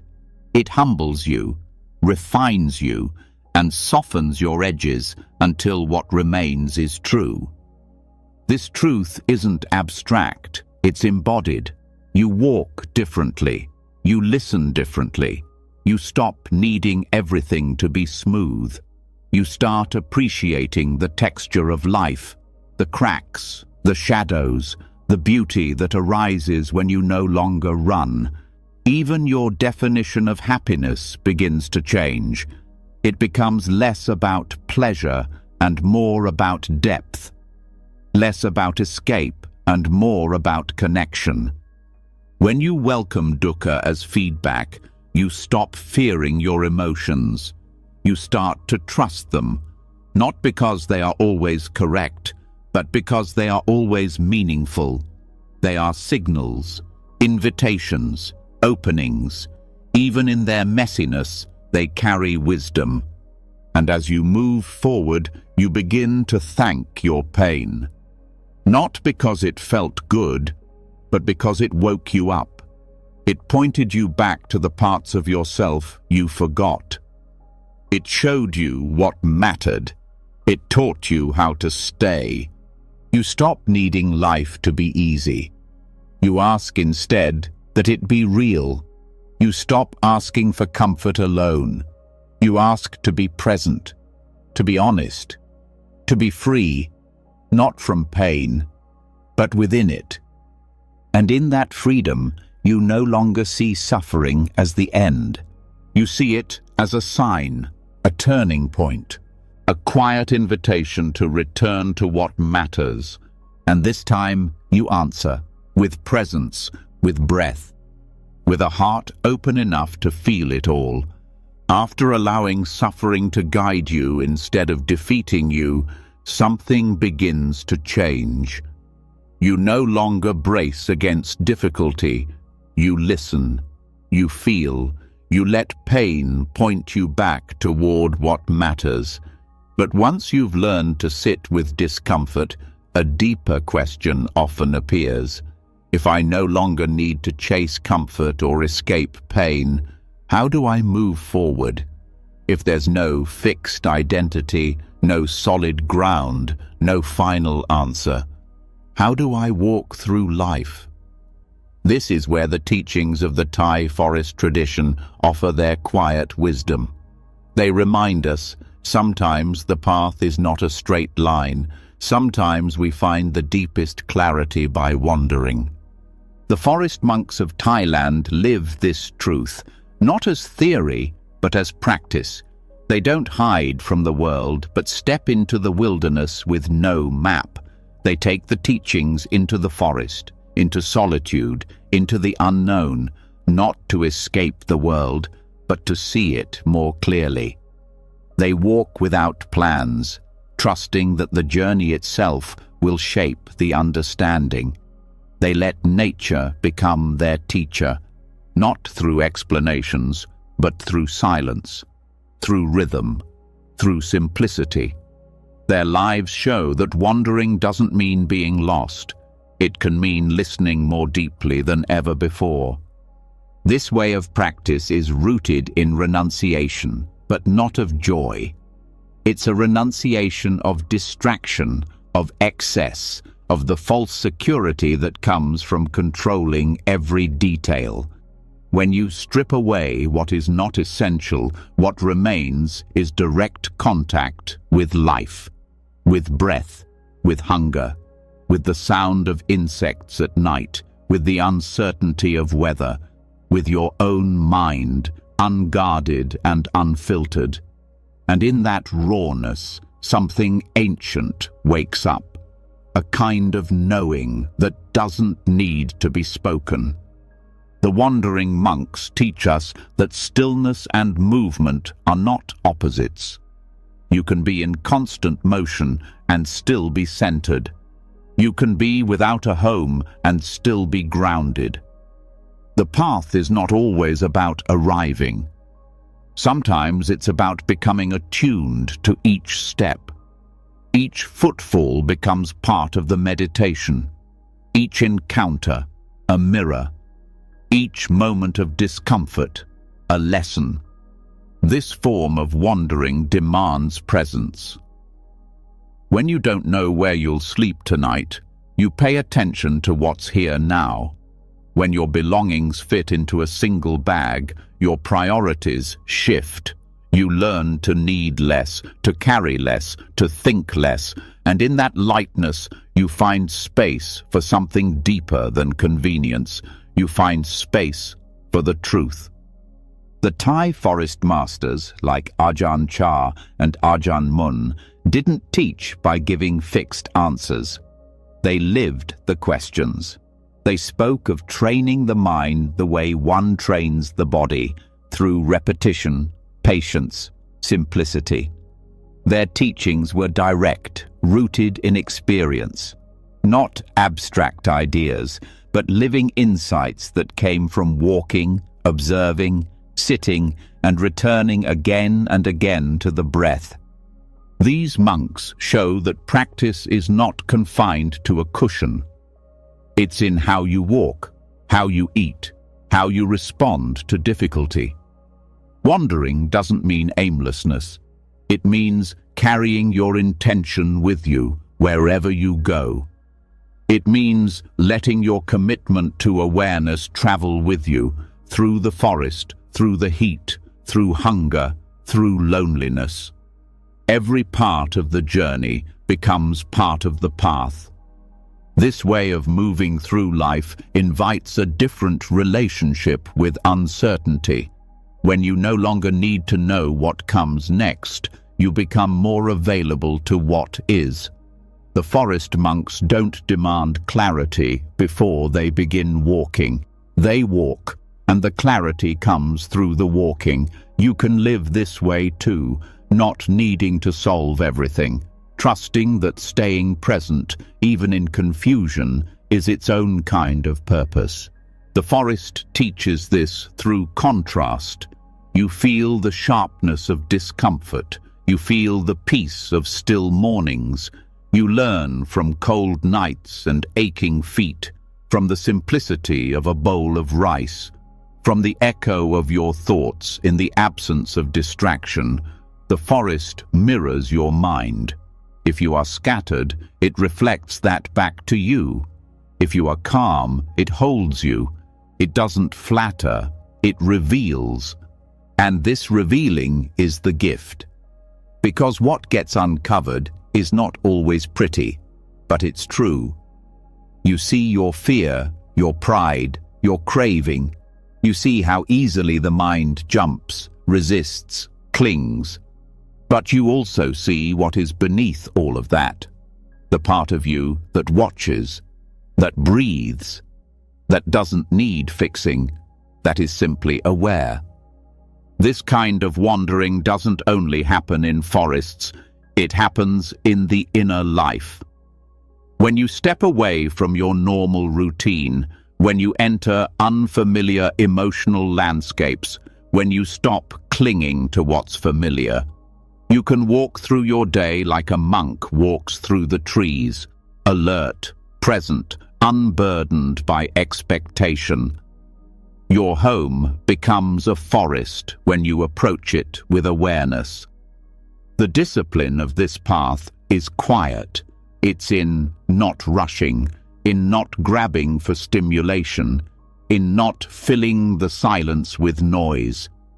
It asks you to befriend slowness, to welcome pauses, to let your mind settle not through force, but through repetition, through returning again and again to this step, this breath, this moment. In a world that rewards speed and results, this can feel radical, to walk without striving, to move without urgency, to trust that presence is more powerful than achievement. But the forest monks show it's possible. They remind us that what we most deeply need is already within us. We don't have to acquire it. We have to uncover it. And the uncovering often happens when we stop trying so hard to get somewhere. This doesn't mean you let go of goals or responsibilities. It means you hold them differently. You let your effort arise from clarity, not compulsion. You trust that wandering can be purposeful, not because you know where it leads, but because you know how to walk it with sincerity, with awareness, with a heart that's willing to feel the path beneath your feet. You begin to see wandering as sacred, not in spite of its uncertainty, but because of it. You no longer see your questions as obstacles. They become companions. The forest tradition teaches that clarity is not a place you reach. It's something that dawns slowly through the act of returning, not once, many times, and with each return, something quiet and true strengthens inside you. You begin to let go of needing the journey to impress anyone. You stop needing your progress to look a certain way. You let it be quiet, uneven. You trust the rhythm of your own unfolding. You learn to bow not only to the moments of insight, but to the long stretches of not knowing. These too are holy, and when you do this, you begin to feel the deeper safety that comes from not being defined by destination, the safety of being rooted in presence, the stability of knowing that you don't need to hold everything together to keep walking. You just need to stay close to your intention, to keep listening, to let life keep teaching you through every detour, every silence, every small opening that appears when you're not forcing one. Wandering with purpose means you don't need to explain your path to others. You just need to keep walking it. You don't need constant results. You just need honesty. And the forest tradition holds this honesty with gentleness. It says, walk slowly, breathe deeply, let the path reveal itself. Even when the world is loud, you can still return to this quiet way, not by leaving everything behind, but by remembering that the practice is already with you, in your breath, in your step, in your willingness to stop running from your own heart. And so you walk, not to escape, but to arrive again and again where you already are. Wandering with presence teaches you that clarity doesn't always come from movement. Often, the most honest insights arise when the world stops spinning, when your effort pauses and you meet the stillness beneath it all. But even after walking without destination, even after bowing to each moment with patience, you may still long for a deeper kind of seeing, a vision that is not imagined but known. This is where another kind of path opens, not one of doing, but of settling. When the mind is no longer stirred, when the agitation begins to fade, what was always there starts to show itself. This is the power of insight meditation, the quiet clarity that arrives not by force, but by letting the mud settle. In the Buddhist tradition, the practice of insight, or vipassana, is not about controlling your thoughts. It is about learning how to observe them without clinging or resisting. When you sit with the mind just as it is, not trying to shape it into something else, the deeper layers begin to reveal themselves. You don't chase answers. You stop evaluating your progress. You begin to witness the patterns of your thinking, your emotional habits, your subtle reactions, and through that witnessing, a natural clarity begins to emerge. This clarity is not created. It's uncovered. Like a glass of water clouded with dirt, the mind does not need more effort. It needs stillness. Each time you come back to the breath, each time you return to the body, you give the particles of confusion space to settle. Not because you willed it into peace, but because you stopped stirring it. Insight doesn't mean suddenly having all the answers. It means seeing things as they are, without distortion. This includes seeing impermanence, unsatisfactoriness, and non-self, not just as ideas, but as living truths that appear directly through attention. These insights don't arrive through analysis. They arise through clear seeing, the kind of seeing that happens only when you're still enough to notice what you usually miss. In moments of feeling lost, the mind tends to react. It grasps at solutions. It loops through doubt. It scans for exit routes. But insight meditation offers a different approach. It invites you to stop resisting the lostness and start observing it, not as a problem, but as a sensation, as a collection of thoughts and feelings arising and passing. You notice how your confusion expands when you believe every thought. You notice how it softens when you just let the thought float by. This noticing changes everything. You begin to see that much of your suffering is optional. That pain may be real, but the story around it, the pressure, the comparison, the judgment, is often something you're adding, not on purpose, but out of habit. And once you see this, you have a choice. You don't need to fight the thought. You just stop feeding it. You let it drift. You return to the breath. You watch the ripples fade. The practice is simple, but not easy. It asks you to sit still in a world that tells you movement is the solution. It asks you to feel boredom, restlessness, fear, not to fix them, but to meet them. And this is where real transformation begins, not by solving your life like a puzzle, but by learning how to be with your life as it is. You begin to notice the subtler movements of the mind, the way you resist discomfort, the way you crave resolution, the way you judge yourself for not being further along. These mental movements keep the mud stirred. But when you meet them with awareness, noticing them, naming them, letting them pass, you start to find space. And in that space, a different kind of wisdom arises, one that doesn't shout, one that doesn't argue, one that simply sees.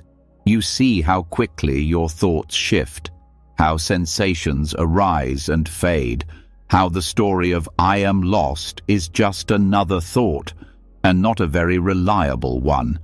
You see that behind the story is something quieter, a steady awareness, a stillness that does not need anything to change in order to be at peace. This awareness doesn't belong to anyone. It isn't personal. It's not a possession. It's what you are when you stop performing, when you stop reaching, when you simply sit. The more you rest in this space, the less you need your confusion to resolve. You don't need to arrive somewhere. You are already here. Insight meditation trains you to return to this moment, not just during formal practice, but throughout your day. You begin to carry the stillness with you. You walk with more awareness. You listen more deeply. You notice your reactions before they harden into habits. You respond with more care, more clarity, not because you forced yourself to be calm, but because the mud is no longer in your eyes. The deeper your practice, the more you begin to see the nature of thoughts themselves. You see that they are not problems to solve. They are events to witness. They arise from causes. They play out, and they dissolve. When you stop clinging to them, they lose their power. You begin to sense the difference between awareness and content, between the sky and the clouds, between you and the passing weather. Even strong emotions, grief, anger, shame, begin to feel different. They don't go away, but they lose their solidity. You feel them fully, but you are not drowned in them. You watch them rise, crest, and fall. You stop identifying with them. You learn to stay with the wave, trusting that it will return to stillness. The wave is not the ocean. This is the essence of letting the mud settle. You're not waiting for a perfect mind. You're learning to stop interfering with it, to stop spinning stories, to stop reacting to every thought as if it were true.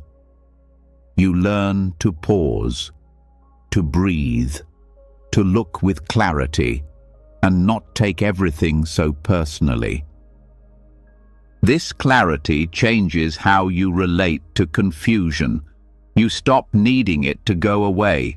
You become interested in it. You ask, what does this feel like in the body? What thought keeps looping? What belief am I holding right now? And even if the answers don't come, you stay, you watch, and in the watching, the grip loosens. Insight arises when you're not chasing it, when you're still enough to let it come to you. It may arrive as a small shift, a subtle recognition, a sense of spaciousness where there was once contraction. You don't hold on to it, you bow to it, and then you return to the practice. And the practice continues, breath by breath, moment by moment, not seeking breakthrough, but honoring presence. You trust that each return deepens your capacity to see clearly, that each moment of stillness helps settle the layers of confusion, that even if you don't feel clarity now, it is forming below the surface. Insight. Meditation is not a quick fix. It's a path of patience, of humility, of returning again and again to what is real. The lostness does not disappear overnight, but over time it stops frightening you. It stops defining you. It becomes another experience, held in awareness, resting in the quiet that was always underneath. And in that quiet, you see what you were never meant to force.